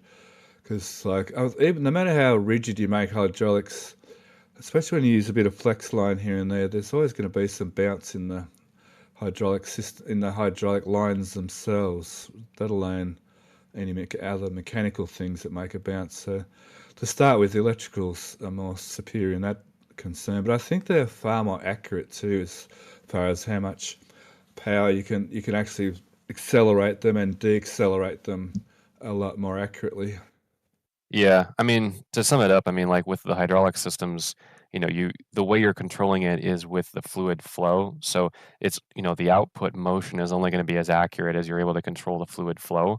And so, at a scale like this, it's kind of hard to be able to control that like very fine amounts. And so with the electric actuators, they're able to do, a much higher resolution control with that. And I still think they're doing some sort of input shaping like you would find on like a 3D printer, where they're kind of measuring the reaction of the arms and everything else. And then as the arm opens, they might start feeding in the opposite rotation ahead of time in order to kind of slow it so that it stops at the exact point, versus telling it to stop at that point. You're kind of initiating that kind of stop command early. That way it can actually stop when you want it to, versus the inertia to kind of continue taking it. So yeah, these electric actuators are definitely kind of a game changer in terms of being able to more accurately control the arms. Yeah, the deacceleration part is important. That's how they get rid of wobble by, even if it's like quite quick, but instead of just sort of stopping, they can do a deacceleration curve, and that can like quickly bring it to a stop without any wobble. Yeah, what you said, yeah, perfect. Yes, that's exactly right. I was so rapt to see them use electrics with that on this scale, especially, kind of thing. And there's not many applications that are on this scale that need to be this accurate and have to open and close at exact timing anywhere, I would imagine. I mean, there may be some industries. Yeah, I mean, a lot of times with this scale, you're definitely using hydraulics, but you're not necessarily needing it to work quickly or be. I mean, you can be accurate with hydraulics, but it's more so about the speed. Once you start getting super, super fast, it just gets harder and harder to accurately control. So this is definitely kind of a niche application where they kind of needed to develop something brand new. Yeah, and I've searched online for hours trying to find electric actuators. There's a million electric actuators, but nothing anywhere near as big as this. So they're probably specially built, but now there's like 2, 4, 6, 8 sets of them now, I guess, around with the four towers that are currently being built or built. So they've been doing a little bit of cladding work, changing a few panels. I think up on that side over there, they've been changing a few panels. Yeah, there was a couple I think that actually got bent, which was interesting. I didn't think they would get bent unless they got hit with something, really hard. But yeah, there were a couple of panels I think that had like some bent corners that they swapped out. I do wonder though if Booster 20 has been kind of waiting to come out to some degree while they finish the line over here going to the what we assume is kind of the LOX line. It does seem like maybe that's kind of held up because I don't think they can take a booster around the other side of the tower. I think they've driven some stuff like maybe the tanks, but I'm not sure that they could take a booster, especially right there at the bottom. I think it gets too skinny with the trench. Oh, of course, yeah, because of well, we can just about see it here. Look at the distance, the length here. What is that distance? I'll use my hand as a scale. That distance. Whoa, it's getting pretty tight, yeah. And I don't think they're going to go off-roading with the booster like they've done with other components. No. Yeah, I think actually that could be a hold-up, actually, yeah. So they've dug a new trench too on this side this week. Or they're doing the old concrete trick and just replacing some concrete like here. Let's hope that's what they're doing, because they don't have time for another trench right there. Yeah.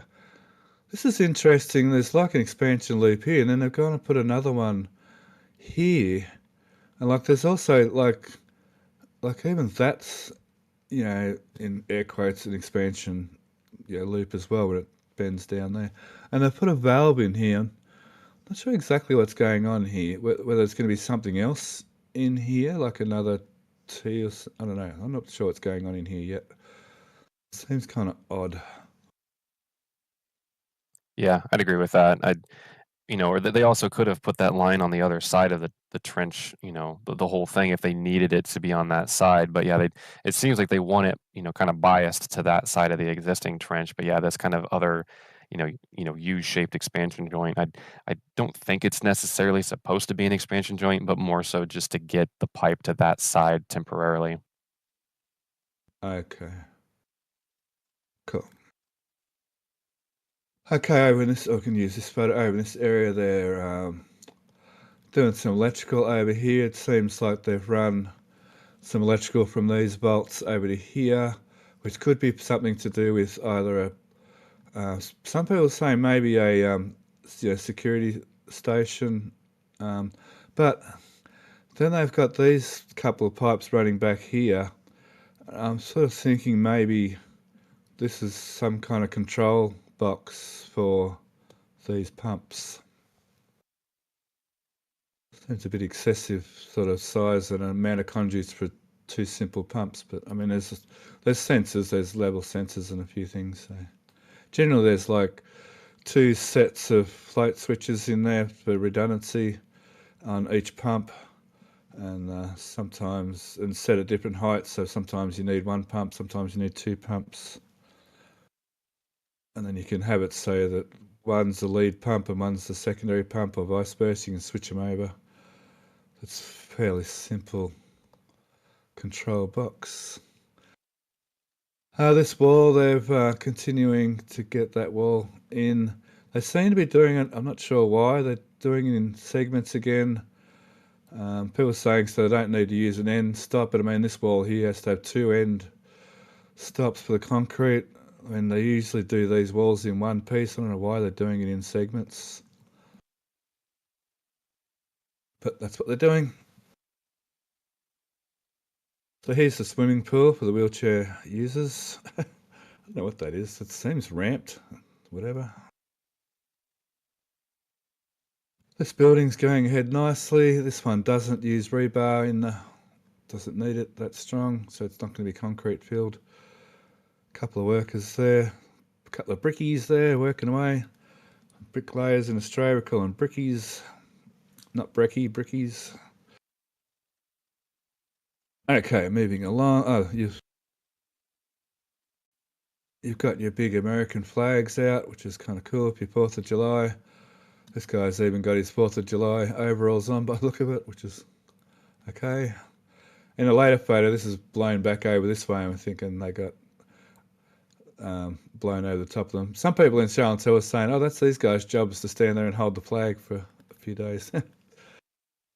And then, of course, the crane over at pad 1, got another flag with a weight. Is it a different flag or the same flag? I'm not sure.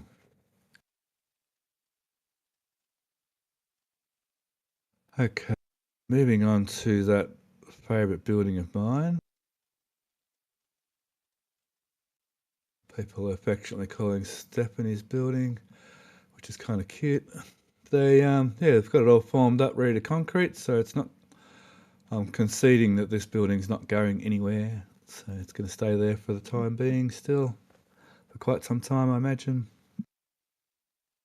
I'll admit I'm a little disappointed just because it's not angled like anything else at the site. It's my one gripe with that building. If it was just angled a little bit more like everything else, it'd be perfect. But yeah, that's just a treasure from the suborbital era. Absolutely. Yeah, my sentiments too. Yeah, it's a little bit annoying that it's on an angle. So it looks like they've got they're happy with the deluge farm. Unless we see this week there's more changes in here from the last couple of deluge tests. But they seem to have it all dialed in. I'm a bit confused why this site hasn't had the extra the extra gas generators put in here at 39A. They've actually put in the extra gas burner here, so there's 4 on this bank, there's 3 on this bank, and there's 5 on that bank. But this, mind you, this is like twice the distance too for the pipe run, so maybe it has something to do with that more than anything else.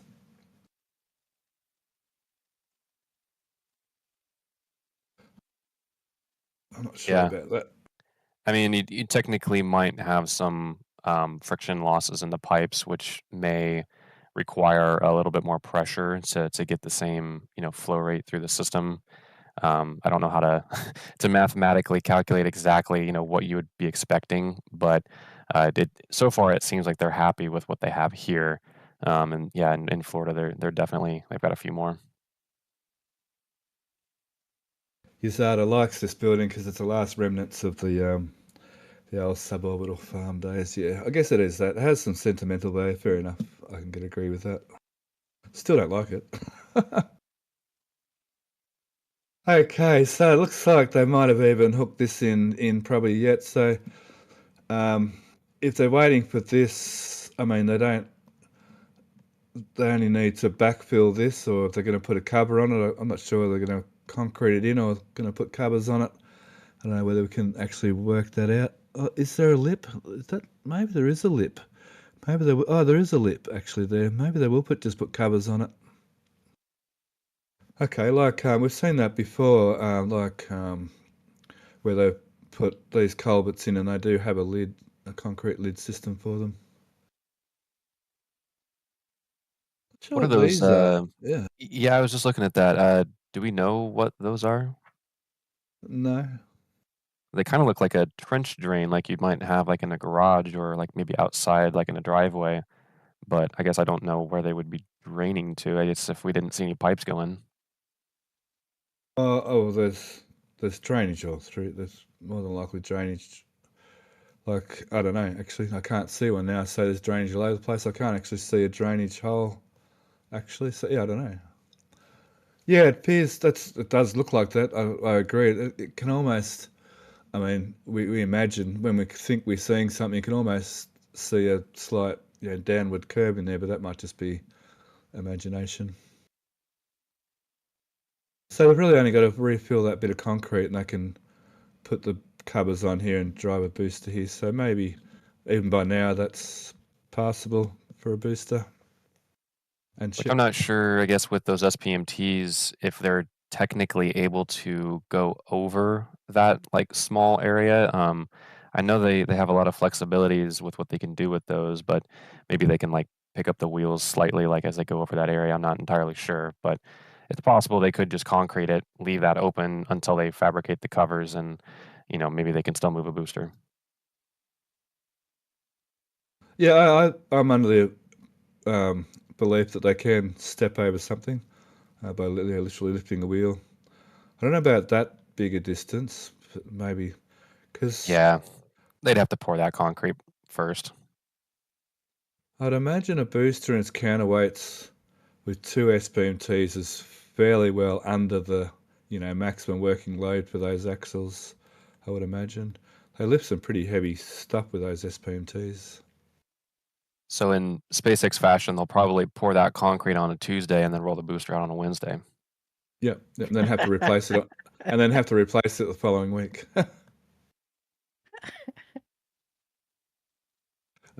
So Crane X, or whatever you want to call this one, SpaceX's LR11000. We saw last week its winches arrived and cable to reeve it, but it doesn't seem to have had anything done to it this week at all. What's that?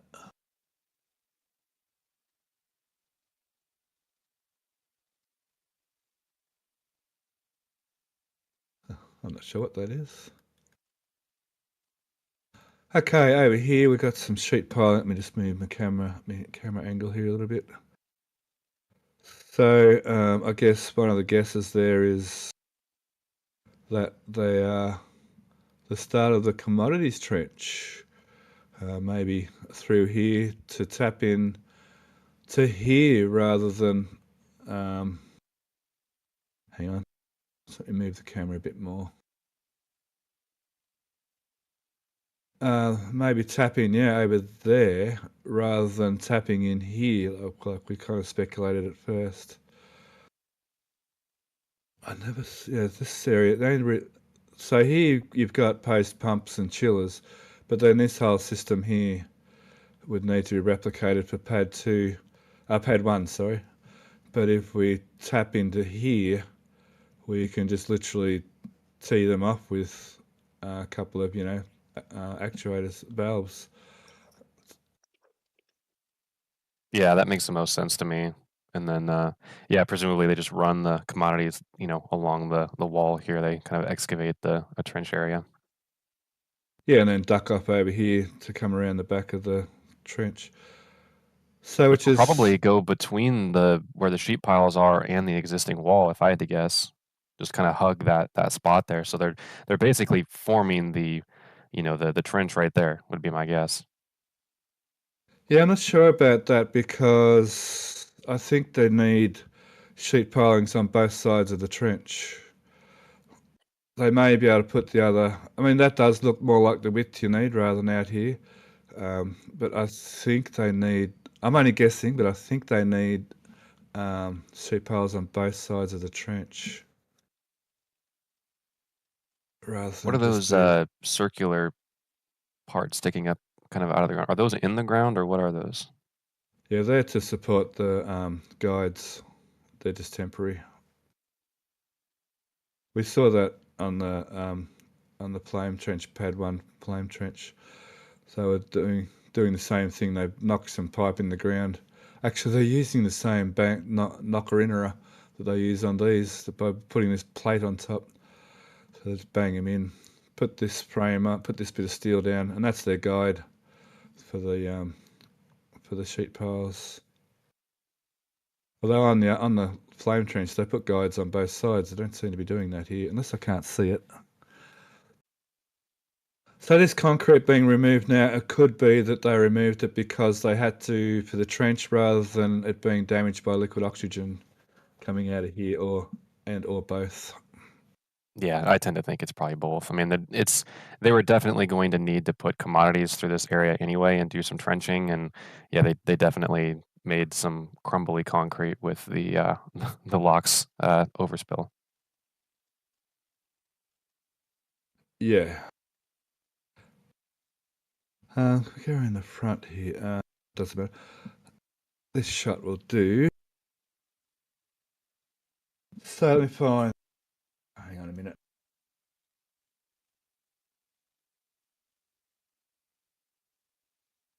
So Cody of Alex, we've got so liquid nitrogen for methane subcooling and liquid nitrogen for LOX subcooling, perhaps going into these two different lines here. And this tank going to go into that one as well. So I thought they might be using the methane for the methane, but these look like they're not going to be for methane after all, but for liquid nitrogen for subcooling. And then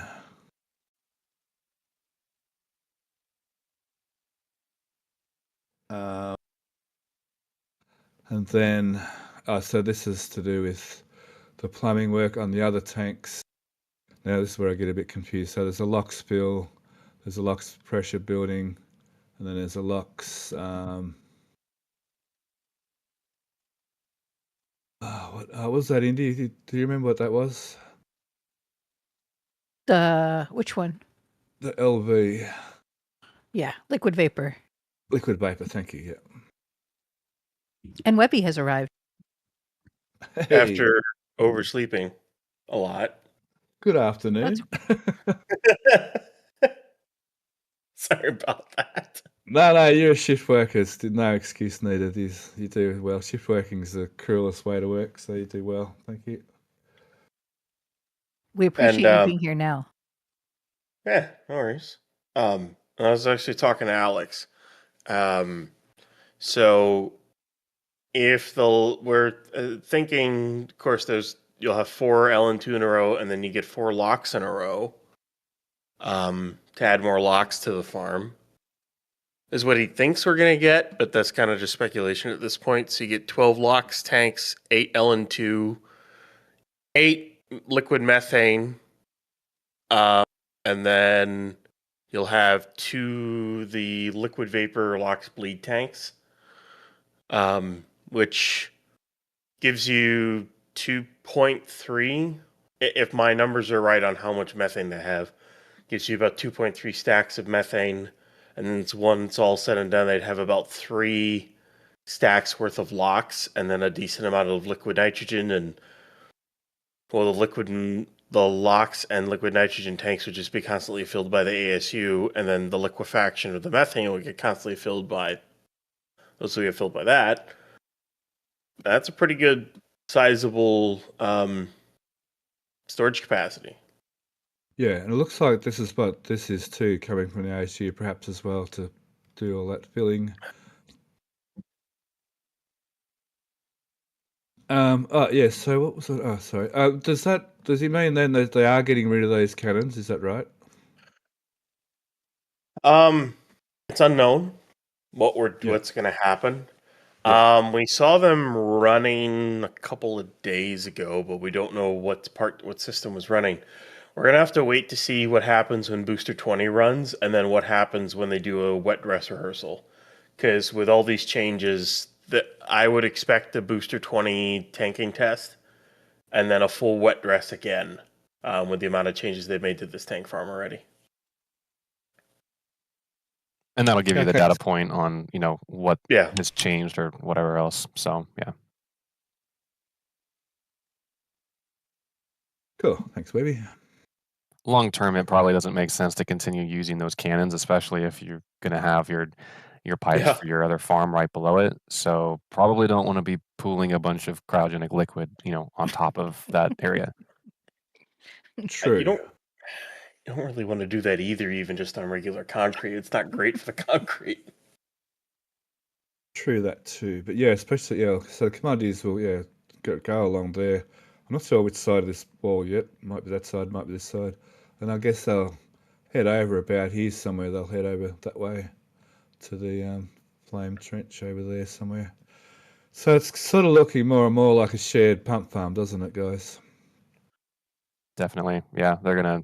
I mean, it would make sense to try and share as much as you possibly can. I mean, there's a reason why it was built, basically halfway between the two farms, in my opinion, or the two launch pads. Yeah. Oh, you mean foresight? What? I know the Army Corps of Engineers thing did give the heat exchangers thing, but that Army Corps of Engineers thing, well, let's just say the original site plan looks nothing like what it ended up becoming. So those are kind of just preliminary things. Those aren't exactly what happens.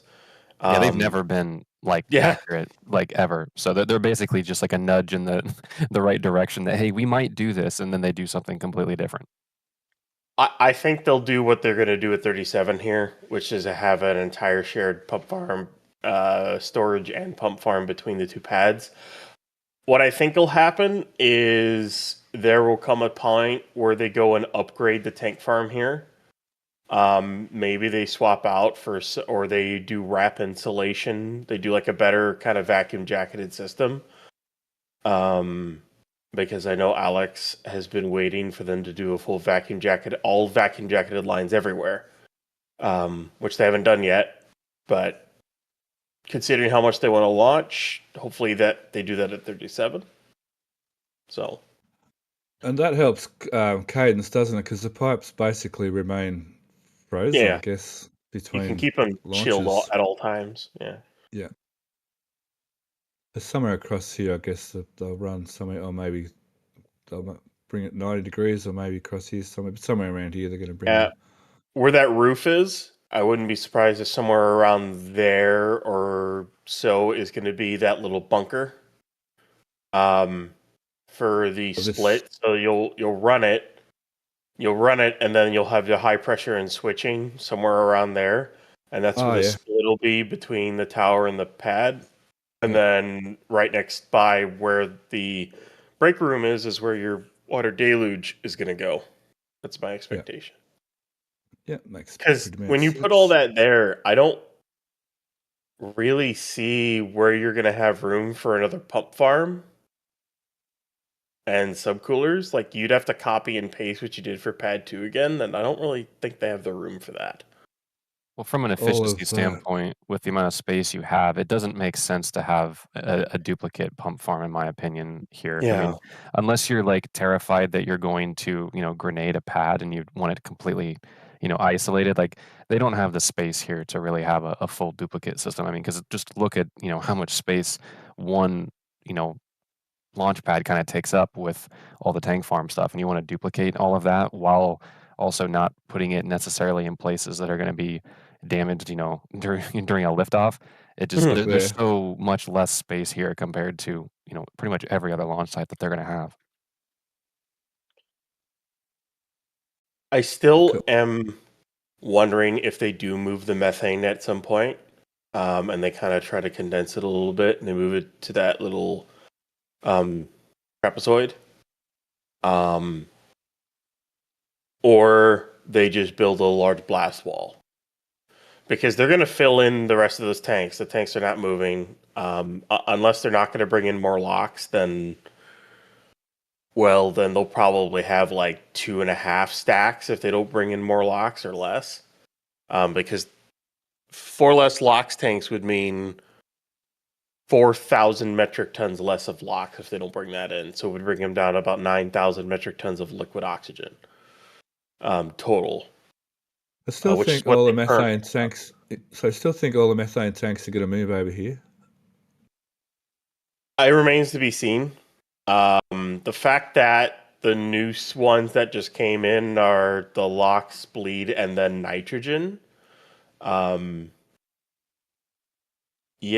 it. It puts into question, because that means that's just 8 tanks to move, rather than what was assumed for a second. They're like 10 or more. Oh, okay, yep. I think they should be able to fit all those in and fit them down in that trapezoid along with their systems. They would just have to run. The biggest thing is running the cryo trench all the way towards the tank farm and then hooking it in, which I don't know if they would do. It's a big question mark. Straight through there, so. Well, they've got to cross that trench too. Well, yeah, you have to cross the trench for, you'd have to cross, but basically put a T or a plus sign in. You basically have to put a plus sign in to the old trench. Or what you do is the new trench basically runs all the way through, and then you just join into that trench and you make the original trench even deeper, and then you leave that trench and run it right up to where but between the reclamation tanks and those LOX tanks there. So you like run it right into there and then go up and hook into the supply line. They could try to do that, but that gets even, I don't know. We'll see what they do. I don't really like that trapezoid. I never really have. I don't think it's actually a good use of the space. I would rather see the methane, like in this photo here, Stephanie, there's kind of like this dark patch of dirt down kind of center with an excavator. Yeah, right there. I would like to see the methane all go right there.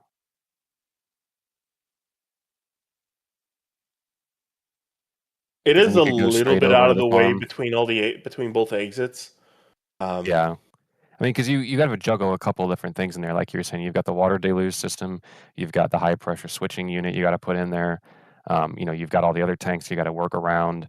And then, if they were to move the methane to someplace, I mean, I feel like right in that area would be probably more optimal than some of the other spots. Go more left. That's even farther out of all the exhaust. But you do have the problem of that being the catch divert. Yeah, that's a good point too. And that, I mean, it's the problem in Starbase is they have like no room.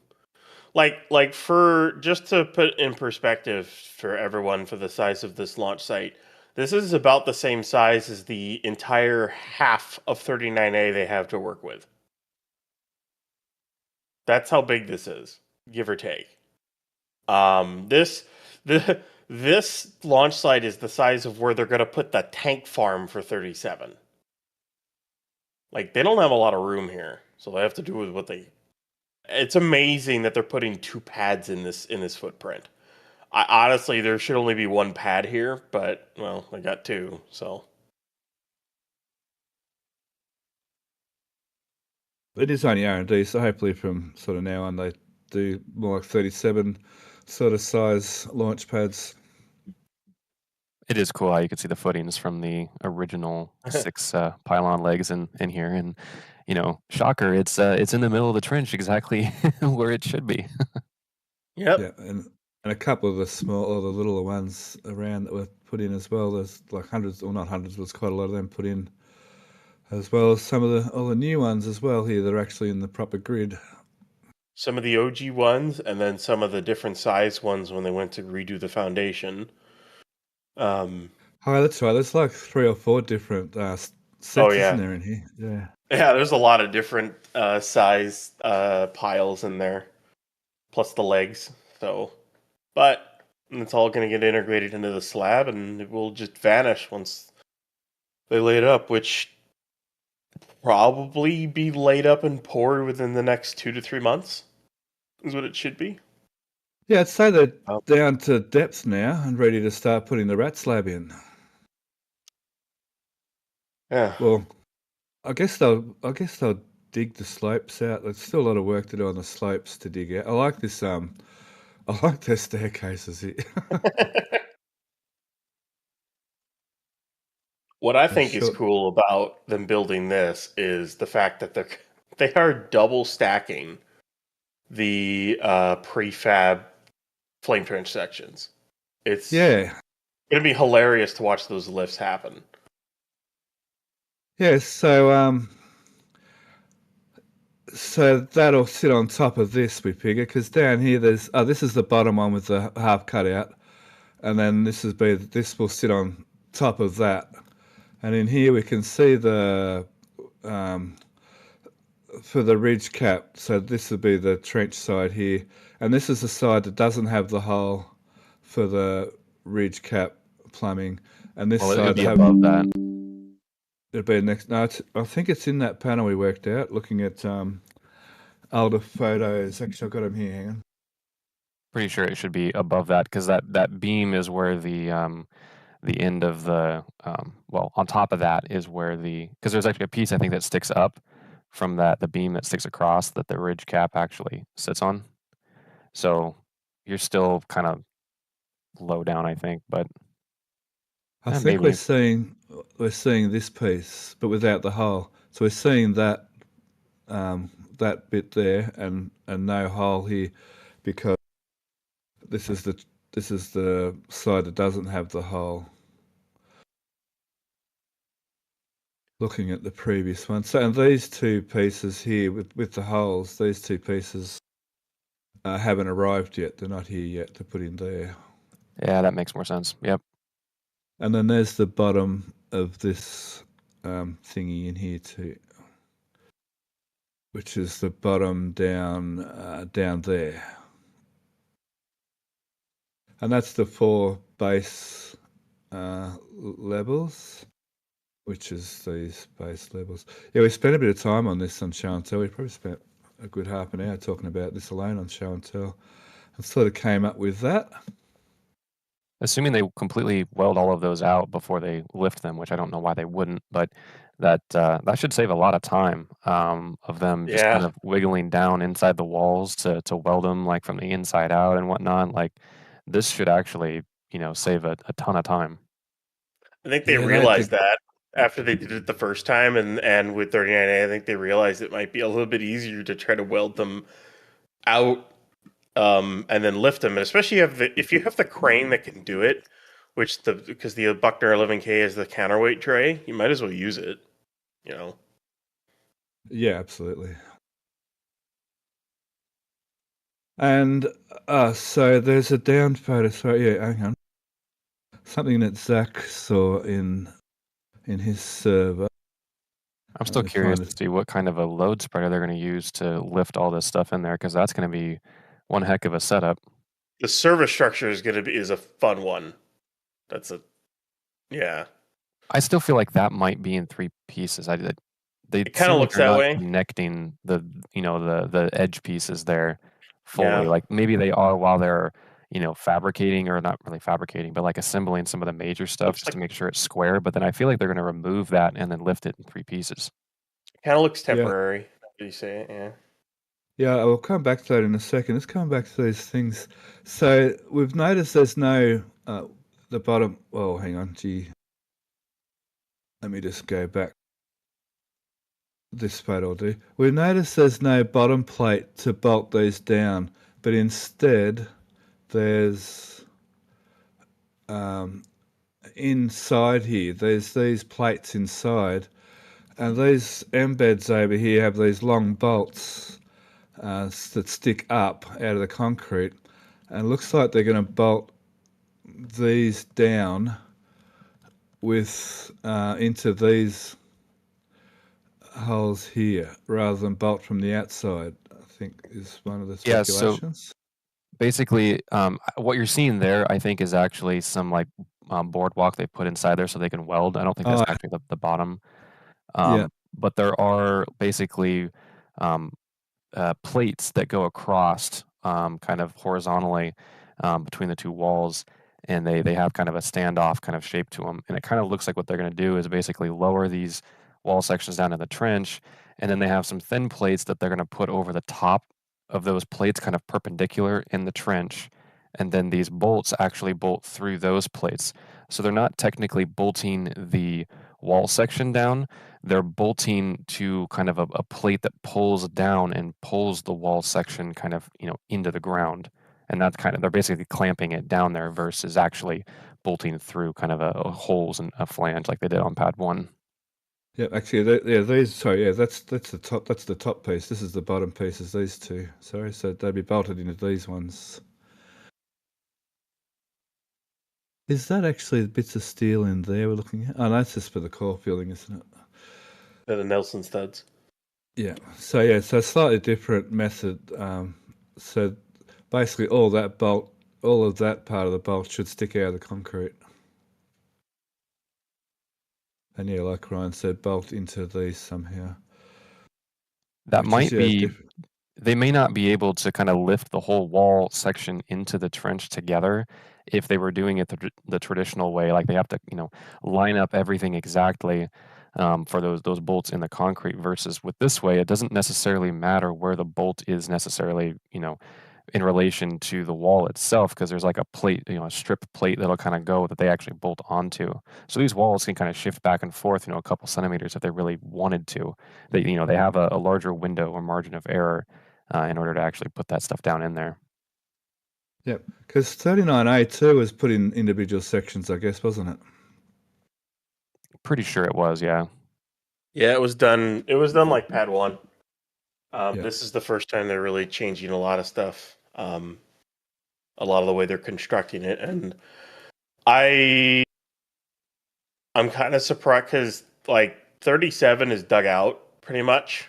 I think the rat slab is in place, and I even think they're laying up the main rebar, but they're not going too quick on that one. Like, they're not doing the server structure, they're not doing the trench walls right now. I wonder if they're going to do it like this. It's just that when in making the material, Pad 1's been a priority to build rather than that one, which is odd. But I wonder if they realize their lead time on cryogenic tanks for 37 is going to be a lot longer than we think, and 37 is entirely dependent on getting enough of those, and that could take years to get enough.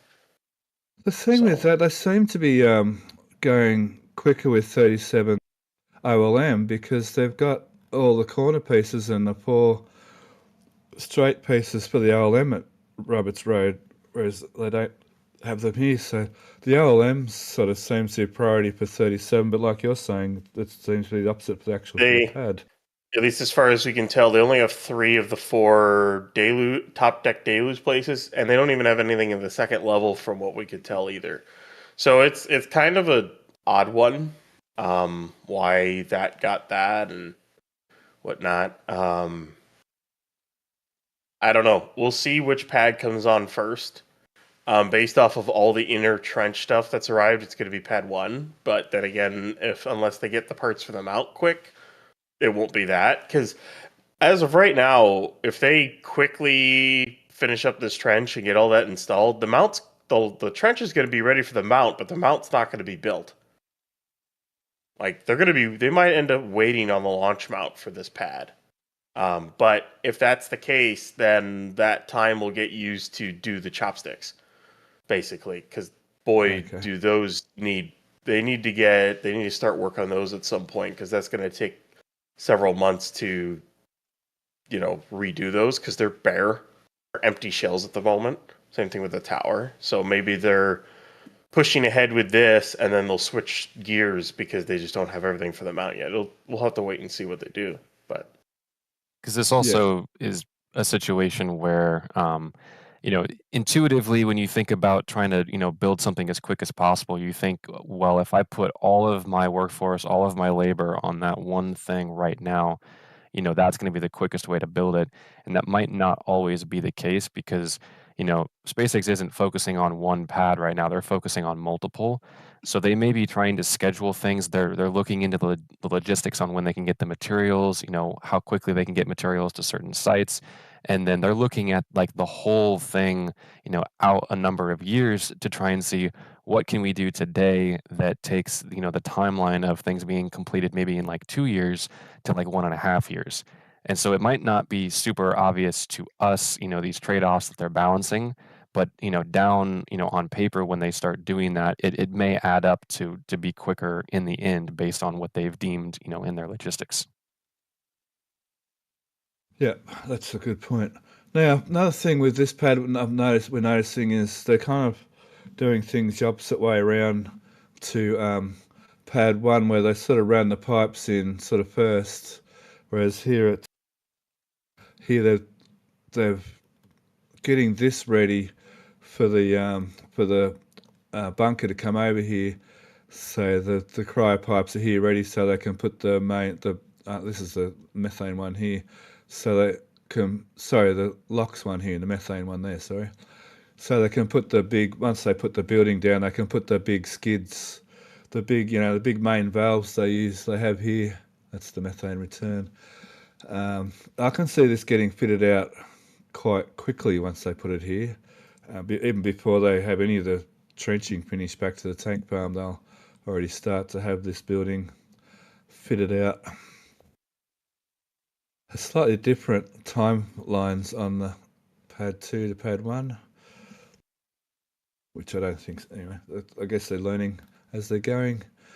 So pad 1, that's the trench and the bunker. It's all sort of, as I keep saying, coming along as we expect. Oh, that doesn't belong there, that photo. Otherwise in the area, well, yeah, we saw those. So this is all still waiting to get all assembled into there. A heap of the deluge pipes has arrived, some of it in containers. I think these came in containers, some of the bigger pipes. The what do you call it? These things to lift the SQD arm are still here. So that was a bit of a tease for us. They lifted the crane up. They attached it to the SQD arm, thinking, yeah, finally they're going to get rid of it. Then they just disconnected it and stopped working on it. So I'm not sure what happened there. Really hoping to see that gone. They've got rid of the actuator from in here, so they should be able to start. Now, Ryan, I keep forgetting, are they going to move this up and down or not? I think you keep telling me, but I keep forgetting. Yeah, so it kind of depends on which vehicle they're going to use. Because the new pad is going to be lower than the original pad 1, everything technically should shift down if we're sticking with version 3. But if it's version 4, then they would put it right back where it currently is, because the booster would stretch a little bit, which would put the SQD, back where it needs to be. So really depends on which vehicle they're going to design this pad for from the beginning. Now, originally I was thinking, okay, they'll probably go to version 3, but given the timeline of Gigabay and when this pad would kind of become operational, especially with the delays on the launch mount, I'm going to guess this pad probably starts up as version 4. So that will prevent them from having to, weld on new hinge points to the tower. That'll kind of be our main indicator. If they start doing that, then they're going to bring this pad up for version 3. If they don't do that, then they're going for version 4. Cool, thank you. That photo still doesn't belong there. Let's try and get a zoomed out photo of that area, I think. Just trying to see whether we've covered that whole area. Let me see. The pipes, the lifting things, these are all, there's more of these. They've assembled more of these this week. Oh, there's that has had its flooring added onto it. I think that's the floor that sits over the top of this, I think. And then one of these frames is to do with down here as well. So looking at this one, not that photo, hang on. 1 second. It doesn't actually show it. I was trying to look at the framework down underneath here. So there's concrete, under there. So that does get concrete all through there. So there is a roof there. I was trying to look at the framework under there, but it doesn't show on that photo. Oh, it's interesting looking back at the older photos. We're going to do that a lot with this with this new launch pad. We're going to be looking back at Pad 2's construction to get a lot of our cues, but there's obviously already we're seeing some major differences, like with this being pre-assembled and this being pre-assembled over here. So there's a few little differences, but generally we'll get a good idea of how things are going and roughly the timeline of how things are going to work. But and keep in mind too that since this pad is kind of on the first generation tower, same with 39A, that technically the launch mount is about 1.5 meters lower than in order to compensate for. So there's basically a difference of about 1.5 meters between pad 1 and pad 2 as far as like how the design needs to be laid out from an elevation perspective. So there are going to be some differences that we'll spot here. We did kind of see some differences with 39A, but we weren't really able to see those for a majority of the construction projects. So this will give us a pretty good idea of what those kind of look like internally. We can see that difference here, can't we, on over at 39A. This extra bit of height here is different on this pad, so it's all that much deeper. Yeah, what you can see on the wall here, kind of on the kind of the front side, Stephanie, how they have like the stair step. Yeah, so you can see they basically added like that piece up on top of it, and then they extended out with that little elbows part. So like pad 1 or pad 2 at Starbase actually ends, relatively to the rest of the stuff where that right there. So that basically marks where pad 2 ends. So here at 39A, because everything is lower, because of the tower, it's the same story than at Starbase. So it should look basically the same as that, where they're going to have that extra little bit right there to bring it up to the new kind of grade level. I don't guess through in here is much the same, because that has to be the same height off the trench floor for the for the OLM to be the same height off the trench floor. So, I mean, even the plumbing out here I think the plumbing out here is a little bit deeper in the ground, because once again, the ridge cap has to be the same height off the actual trench floor. So there's a little bit of adjustment in here to get that. But yeah, this is the most obvious part of 39A, how that's got a little bit different. And anything that interacts with grade level is going to have to be different to take up that extra 1.5 meters of elevation change. So you're going to see that mostly like on the tops of the trench walls, and then in the service structure itself is going to have some differences just due to that. I think what they did is actually lowered, which I can't see at Starbase at the moment. I think there's a grade the grade comes down here to this. Now, it might be the case here. We can't, like here, maybe this is where the grade changes. So this is actually lower than grade right now, whereas pad 2, that was up at grade. I think even that's lowered down in the trenches, lowered down a little bit as well. It should be. Yeah. If it isn't, then they've got a problem. Yeah, we see it here at 39A.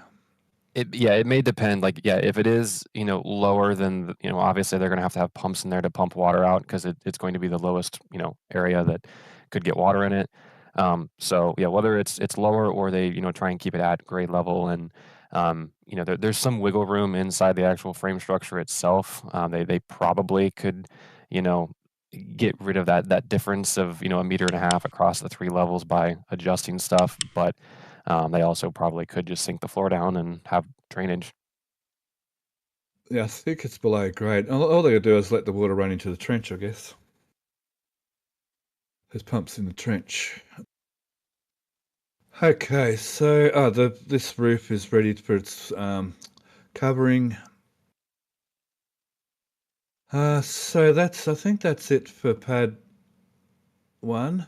I keep getting pad 1 and pad 2 mixed up these days, because this is like newer or older or new. It's one of the two. So hopefully this is ASU. Commodities coming over here. So just quickly going over to ASU. I can hear a million questions being asked in the chat. Okay, so they buried all the pipe, all the conduit work. They brought all the big mains out over to here. So I was mistaken. I thought there was 3 volts here, but it looks like they're going to tap into these 3 volts with the mains as main phase 1, phase 2, and phase 3. come into these that go to these transformers and these transformers, and then there may be a building here. I don't think there's going to be a building here. Then I'm not sure about the rest of pad 2. There may be some pad 1. Sorry, there may be some more electrical runs to come over here for pad 1, because actually I didn't look at this building because all this building's been removed now. Does this photo show it? No. Photo still doesn't belong there. Anyway, the that old electrical bunker's gone. I'm sure I got a photo of it. Let's just look at that quickly before I go to the ASU again. Is it there? Not quite. It's one of those things about having lots of photos. Let me see. This one will do. So there may be something to do with electrical. I mean, there's big electrical running under here from that vault. They may be able to redo something in here for the electrical for the tower, that maybe have something to do with these conduits running over here yet. So I'm not really sure what they're doing with the power for pad 1 over this area at the moment. But we can see the mains for the ASU coming through there. This pipework here we saw stacked up. Hey, they're backfilled in here too, I think, a whole heap. We can see these pipes were sitting down here last week.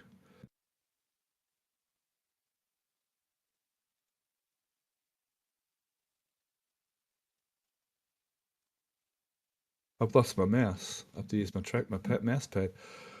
Okay, mouse needs a new battery. Of all times for that to happen. So this pipework here is about finished off with the water. Oh, this is tricky. Double tap and drag to move the cursor.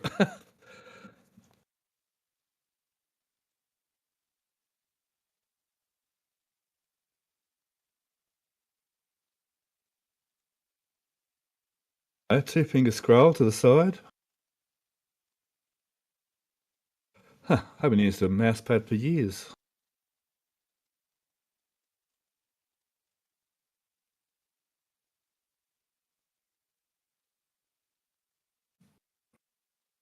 Pinch and squeeze to move the mouse to expand. That's different. So over here, it looks like, we're not sure yet. I'd love to have a little conversation with Alex here. It looks like that's in line for that, but I'm not sure. We thought air goes into this one first, then down into the purification to get rid of like butanes and carbon dioxides and stuff, and then into the first chiller, then into the actual fraction still. So I'm not sure what's going on yet here with air and water still yet in here. So then that has an expansion loop, which is weird. So anyway, that's coming ahead. Luckily we nearly finished because that's really annoying on the mouse. Okay, all that exhaust fans were there last week.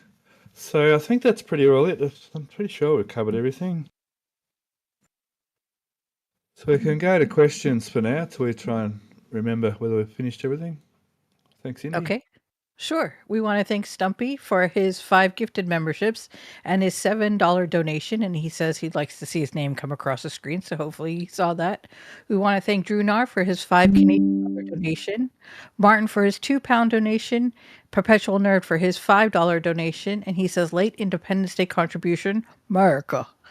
And then Drew Nar also donated 2 more Canadian dollars and says for Steph's battery fund. Thank you all so much for your generosity. We genuinely appreciate it. And then questions. Frog is wondering, Ryan Hansen Space, do you share the same view with the pipe being for the SQD chill down vent return to tank farm? I'll be honest, I haven't really paid a whole lot of attention to that. I would say that the context clues are there to suggest that it probably is related to that.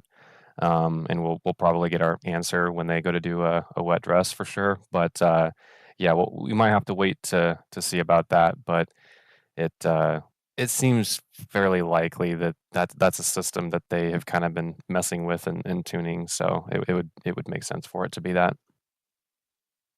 because they're working on this one as well, which is a LOX dump, and they may leave this, like they may, because part of chill down, they dump a lot of LOX, but also I think once they finish fueling, they dump anything left in the line, just what's left in the line. That may still be used for that, perhaps. So that may remain.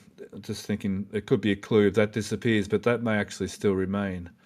Yeah, This might disappear. They probably are still going to use some like auxiliary drains on the actual arm or tower, but like the primary waterfall drain, I think that's probably going to go away. Yeah, I agree. Thanks, Indy. Prague is also wondering, are the markings on the concrete next to the pad for transport of vehicles as markings to make sure that they don't hit anything on the tower? Down, well, that's the line the SPMT's up. Let me see what they're talking about. My mouse is working again. You'll be happy to know.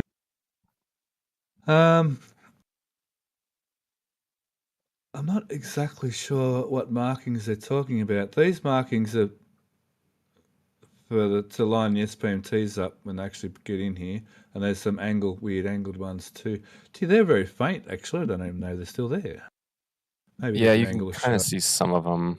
Yeah, there's the one for like the booster, and then like I think maybe there's like an angle. You can actually see them on the embed plates more than you can on the concrete half the time. Yeah, true. Otherwise, these marks, maybe they're talking about this, because we were talking about that earlier. Yeah, maybe. Yeah, those scream like a trench drain to me. Yeah, I agree. It seems like maybe the deluge, when they fire it sprays over and then starts to pool in the base of the tower, so they want a way to drain that out. But maybe. I'm not sure what they would have tied into in order to actually drain it. So, but I don't see any other reason to have a marking like that on the ground that looks like a trench drain. It's even poured. The concrete is poured around it exactly how I would imagine it to be poured, on a trench drain anyway. So that seems likely to me. Yeah, exactly. Even the way it ends at the end there, exactly, and has wider at the sides here, it does look exactly like that, to be honest. And I'm still, I don't know, it might be my imagination. I'm still seeing a curve in there, but it's probably my imagination. Thanks, Cindy. Nicholas is wondering, where do you guys think they will be the pipeline? Where do you guys think will be the pipeline from the LNG plant at Brownsville will come to the launch site? We do have some mud maps of that. It comes across. I'd have to hang on. I'll bring up a different map. Hang on. I don't have access to the actual maps. Event Dudes has been doing a lot of this work. I'll give you a rough idea. If Event Dudes is around, maybe you can drop that map back into the Patreon, but I'll give you a rough idea for now while we're waiting. Well, just one sec. I'll just go bring up maps and get to the right spot. Okay, down here. It's roughly coming across. Where are we? It starts roughly here, and it's coming across roughly through here, and there's an easement somewhere through here, and it comes over to here somewhere, roughly something like that is where it's coming across. Somewhere like that, yeah. There's an easement, oh, there goes my mouse again. There's an easement just through here somewhere that they're going to use.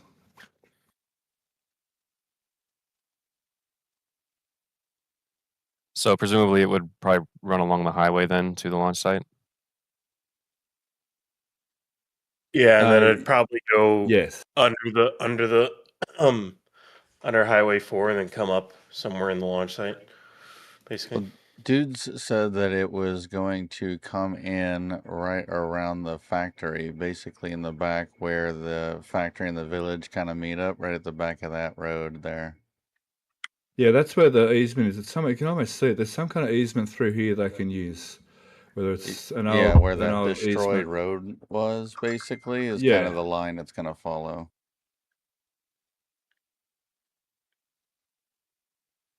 Yeah, that's it. Yeah, through there. Yeah, that line, and it goes. That easement continues all the way through to somewhere over here, and then it's going to tap into. It's going to tap into one of these lines over here in a little. Just here somewhere there, I think he said, in that little area there. It's going to tap in and come across under the canal. Thank you. Thanks, Indy. And then... Oh, sorry, Brian just asked, when do you think that'll start? It's supposed to be finished within 12 months, 24 months, I think. Oh, here we go. I found it. It's supposed to be built pretty quickly, but it's just going to sit capped and unused for a while because they have not built the methane liquefaction at all yet. And that's going to take a long time to build all that because the equipment required for that stuff is in high demand, like the ASU stuff. They're lucky they got the ASU that they have because this one was meant for something else and was sitting around.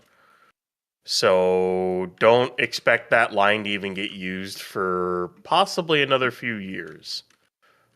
They have to, I think, to get the permitting and or whatever else to build all that stuff. I don't know if they have to get extra stuff to build methane liquefaction or not. Starts on the 7th of the 7th.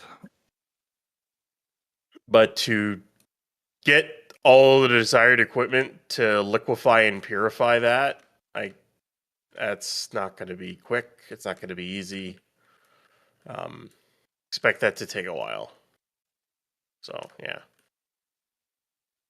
He's saying that it should be done in 6 months, but he's guessing it'll take more than 12 months. Yeah, it's not going to take 6 months. There's no way. Thanks, Indy. Sure, and then Nicholas had another question. Is it true that the flame trench at Pad 1 will be as deep as the flame trench at SLC 39A?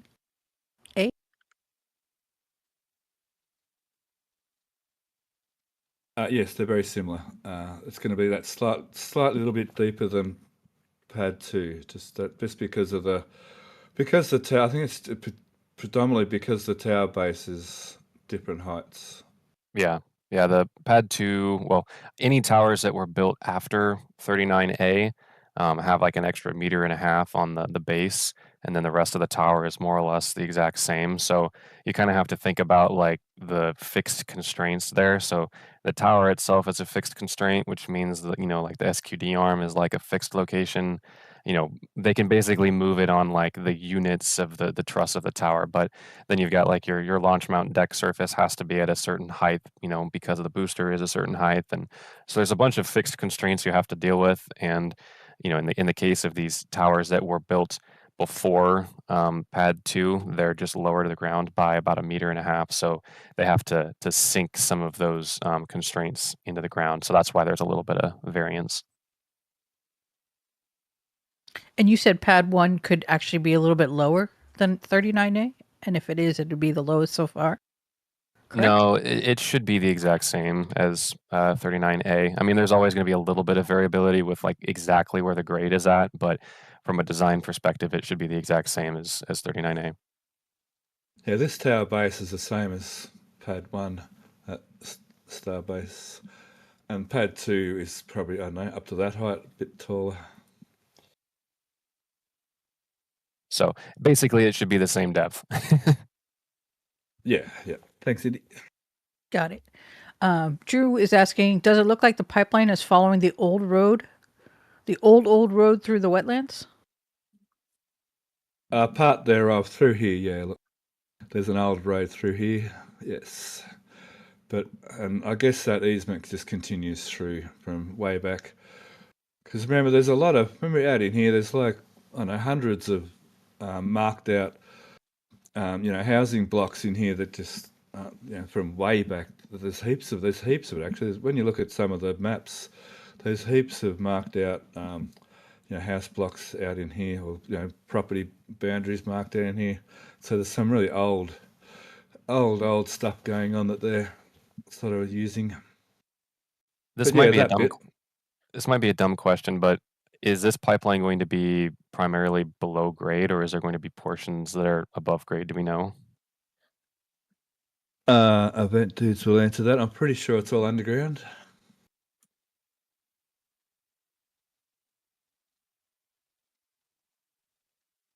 And while we wait for Vent Dudes, I'll ask another question. Sure. Tropical Fish is wondering how long till the ASU is pumping LO2 and LN2 to the tank. ASU active for 2028. It's still a ways off. There's still a fair bit more work to do. So I wouldn't expect to be before 2028. Don't you think, Webby? It depends on if they have enough power to do for the pad and the ASU at the same time. I don't know if they do, because ASUs are very power intensive and they run 24/7. This isn't a thing where you run it for what you need it and then you turn it off. That's not usually what you do with those. Yeah. You just kind of run it and then you'll either bleed off or or whatever, as far as I understand. Throttle them down a little bit. Yeah, you don't really just turn them off. I don't know when it'd be ready. There's still a lot of work to do. The entire cooling system has to get hooked up and everything. All the compressors still have to get hooked up. All that wiring still has to get done. They got the conduit done. That's it, though. They gotta wire everything. That'll take a long time to do. I maybe end of next year or middle end of next year. It could still be another year until it's operational. But the question again, as I was saying before, is do they have the power to run that plus a launch pad? I don't know if they do. Ventude's done 2 to 4 months for ASU and still expecting half run only, so only 15 megawatts versus the 30 megawatts. And yeah, so mostly underground for the LNG, for the gas line. I mean, not LNG, but just for natural gas line. Yeah, the power constraint is kind of what I have heard, passed around, I guess, in the community is that, yeah, they don't fully have all the power they need in order to run kind of everything at the launch site with what they've got coming from Brownsville. I think either they needed to add more on to the supply power or they needed to build all new transmission lines in order to support everything. I think the megapacks are going to have something to do with it as well, for launch days and that, to run things a bit as well, to kind of help in that respect, because they're doing a lot with megapacks recently. He also was answering the question about if it'll be underground or not, just above it. He says he doesn't know, but should be underground as it is through the wetlands. Thanks, Vent Dudes. Appreciate all your answers. Thank you. And then Brian also was wondering, why couldn't they just shut down the ASU when they want to launch? Webby, you were just saying, weren't you, that it's the difficult machine to shut down and restart again. It takes a bit to ramp up to start it again. Dudes was saying shutting down the ASU isn't the greatest idea. However, his theory is that they just need enough megapacks to run the launch site. Yeah, they might be doing a point, especially in the expansion area, they might do a massive megapack area. For those who have seen the OIG report on the Cape infrastructure, basically that is SpaceX's backup plan for 39A, because NASA does not have the power capacity, because a lot of the power capacity and stuff is still from the 60s and the shuttle days, so the 60s and the 80s. In fact, I think one of the some of the stuff they've replaced is relatively recent, but most of the electrical infrastructure at LC-39 is still from Apollo. Oh, wow. So SpaceX's shortcut is they have to use megapacks at 39A to supply enough power to run the Starship pad, because NASA straight up doesn't have the power to run 39B and 39A if you're fueling a Starship and trying to do SLS. They just don't have the power to do it. So they need megapacks to supplement that, and SpaceX is going to have to do that same shortcut at the launch site here. So I expect part of that expansion area to include a bunch of megapacks at this rate until they either get a new line put in, because they already got one line put in. They'll probably have to get another one put in as well in order to do this. So they'll have to run one more. But megapacks is what's going to have to be the supplement to that, where they basically charge it up, and then when they need the power demand on the launch day, that's where they pull their power from, which is their plan at 39A. So, yeah, power is definitely a problem for all of their pads, honestly. Because when you're taking 5,000 plus metric tons of prop from tanks into Starship, the amount of power it takes to run those pumps is ridiculous. That's a lot of power. Yeah, they're big motors, and there's still like 18 of them, whatever, 19 of them, whatever. And that's just part of it. That's not including all the other systems in the tank farm, like all the other, like the power and the launch control systems on the pad itself and everything, the deluge. It takes a lot of power to run all of that. Chopsticks and hydraulics. Yeah, the chopsticks. There's a ton of electrical stuff. It's great that they made the electrical. They made electrical actuators on the chopsticks, and we saw how amazing they are at canceling out the wobble and stuff. They've been pretty amazing. They also are power hungry. Those are not they take a lot of power to run those. So that's one thing they're going to watch out for. Because it would be bad if they just ran out of power when they're trying to catch a vehicle. That'd be great.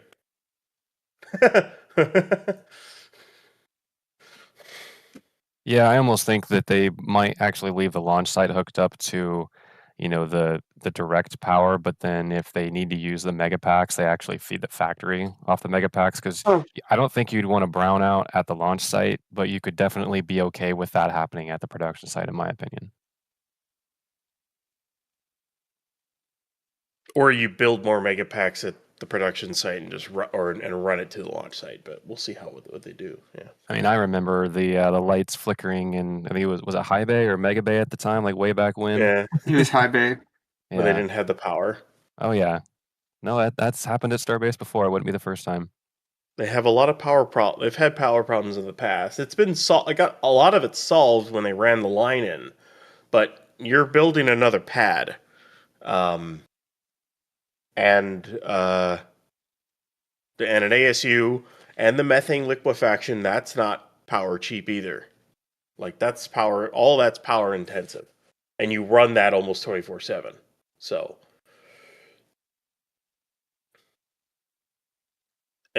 they want to launch I think they want to get to launching 2 times a week out of Starbase at least. They're only authorized for 25 a year right now, but they'll want to try for at least 2 times a week out of here, because the launch cadence they need is ridiculous. And they will need that ASU and the liquefaction running nonstop. And that might be enough. They may still have to truck in from the Brownsville ASU as well to do that if they want to do 2 times a week. I know we can talk about this too. The ASU at 39A cannot happen until they get proper approval from NASA. There's this whole thing where they can't build certain infrastructure on those pads because of laws put in by U.S. Congress, which would have to get changed. You'd have to go read the OIG report. There's a whole bunch of stuff in there about the infrastructure at the Cape, but yeah. And then Missing Tools was wondering, did Shotwell indicate there would have their own gas well?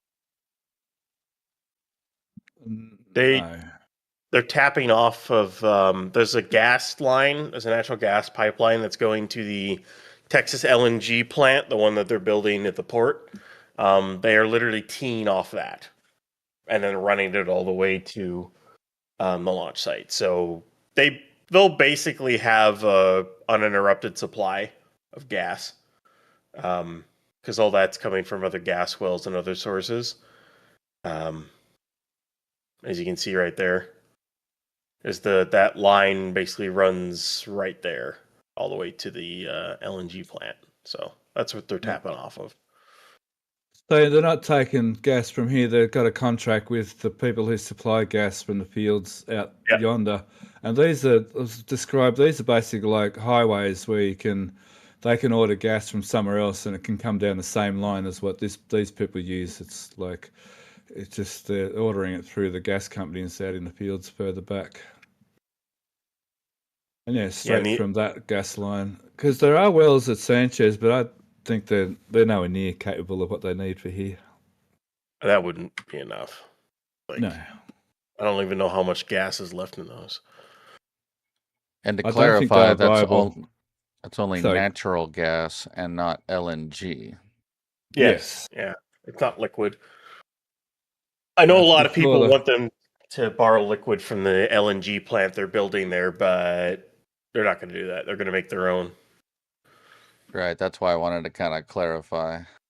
Yeah. That LNG is all spoken for exports. Yeah, they're just getting gas, methane gas. I mean, natural gas, which is 80% methane anyway, from here. Yeah, and they got their own liquefaction plant planned for the launch site. Thanks, Indy. Got a couple more for you. Maddie's wondering how many boosters and ships will be used at any one time. Best guess. Huh. Thousands, apparently. A lot. Just remember when they start doing flights to the moon and Mars, for the next 15 to 20 years, you're not getting any of those vehicles back. Especially to Mars. Like, you're not getting a single ship back. That's why the ship production rate has to be so high. I'd also how are you going to get a ship back from the moon? You going to refuel it? Good luck. That's if you're going to even half fill that ship back up, because you not only have to burn to the Earth, you also have to recapture in Earth, unless you're doing a free return. That is... Just to send 150 tons of prop out to the moon, you need 15 tanker flights right now. Just to send 100. They won't need much prop to get back from the moon. It's pretty easy, isn't it? It's pretty easy flight back from the moon because it's less gravity well, and as long as you don't have to recapture orbit at Earth. You could, but you still need. You still need 150. If you want to send 150 tons of prop, you need 15 tanker flights just to send that out to the moon. Yeah, but you won't need as much fuel. You won't need as much fuel for the Earth to Moon run as you do from the Moon to Earth run. Is what I'm trying to say. Well, yeah, because escaping the moon's gravity well is a lot easier than escaping Earth's. Yeah. Like by significant amounts, like multitudes. All right, thanks, Cindy. Sure. And then Ziggy was wondering, when do you think B-20 will roll out? Yeah, soon. 2 weeks. 2 weeks, 3 weeks. Soon. 5 weeks. I think they got to they got to get the concrete there by the tower so it can roll. I mean, otherwise they physically cannot get a booster, to the site. So I think that's. I'll be honest. I bet that's probably the holdup at this point. I bet booster 20 is pretty close to being ready to roll. So. Yeah, and I reckon that won't, from this photos, on the 2nd, what is it now, the 5th or whatever, that's probably only a day or two and that'll be covered over. Hope you all had a safe and happy 4th of July yesterday, all of you over there in America. Thanks, Indy. Mm-hmm. And then Maddie's wondering, do they still cryo and static test on new Falcons? Yeah, every single one. They do a full cryo with engines on at the stand at Massey's and Massey's at McGregor, and then they do. It's about a minute and a half static fire. They used to do full duration burns, But lately they've only been doing just about as much as they think they need to do. And then that's it. And then it's usually ready for flight unless it's got issues. Nice. And then we want to thank Martin for his 10-pound donation. And he said, for a wired mouse for Steph. No, don't like him. The last question is from Stumpy. He's wondering, how about making a second level of hot dog tanks? Stack the tanks. Yeah. That's been speculated a few times over the years. They're not set up for it, but because I don't think these are stackable. No, you'd have to make a new pedestal come up through between the tanks, I guess. Yeah, there's a lot of things you'd have to do to modify it, and they just haven't done it. Because you can get those container tanks, can't you, that are made for container ships, and they can be stacked, can't they? But that's totally different. I think they've probably kind of learned their lesson with localized loading on the ground at Starbase without the proper footings and whatnot. So I think that would probably be a bad idea. But if they got extremely space constrained, that's technically something they could do. But I don't think they're going to go that far with it. Right on. And that's all the questions and donations. Thank you again for all of your generosity, everybody. People in the chat are asking about taking off the moon. You might create a crater, but if they're using that, say this is a ship, if you're using Super Dracos up at the top of the ship, that won't be a problem. All right. Put Super Dracos up there, but whatever landing engines they have, that's what they'll use. It won't be Super Dracos though. They'll use the same for takeoff. That would require them to carry hypergolic fuel, and they're not going to do that. Of course. Yeah. All right, so we might wrap up the show then. A big shout out to Ryan Hansen. Thanks for your time today. That was a really good show with you there. Thank you very much. Yeah, no problem. As always, a lot of cool photos, lots of cool stuff going on all over the place. So lots of conversation to be had. And thanks heaps, Ryan Weber, for deciding to show up for joining in. Thank you very much. No problem. Sorry, overslept. No, not at all. No, you got no reason to apologise to us at all. Thank you very much, Ryan Webby. No worries at all. Big shout out to the RGV aerial photography team and the pilot Fred. Everything that's super duper effort this week to get these beautiful images through. I thank Indy very much for doing the questions and donations. You got a couple of thank yous in the chat too, I noticed, for doing that with us again on the streams, which I'll reiterate. It's really nice to have you back on the streams. It's always my pleasure, and thanks to Astro Joe for helping out in the chat as well. I did see Astro Joe in chat. Yeah, I meant to say good day. I did. I laughed at one of his jokes there in chat. Cool. And good day to Jen. I hope she's feeling okay too. Who else got to thank? I thank Matt for turning the knobs and pushing the buttons. And I might even hand it over to Matt now to end the stream. Oh, very much appreciated, Steph. And we appreciate all of you as well for hanging around and watching the stream and asking all the questions and sending some donations. We really appreciate that. It helps out a lot. So as far as what we have coming up, we have Starbase Expanded coming up on Tuesday, hosted by me, as well as Alex and Event Dudes. That is at 6 p.m. Central Time, so look forward to that. We go over all of the external sites, places like Rio West and at Astra School, and some of these things like the pipeline that's going across. We get really down and dirty with the nitty-gritty details on that show. So if you like that kind of stuff, be sure to check it out. We also have our next flight scheduled. It's going to be this coming Saturday. We haven't set an exact time yet, but at the moment it's looking like roughly about 10 a.m. Central Time. So look forward to that as well. And then, of course, Weekly will be again next Sunday at the same exact time of 1 p.m. or I'm sorry, 12 noon Central, 1 p.m. for me. But yeah, other than that, we'll see you guys on the next one. Most engines cut off. Hot staging confirmed. Love you. Bye.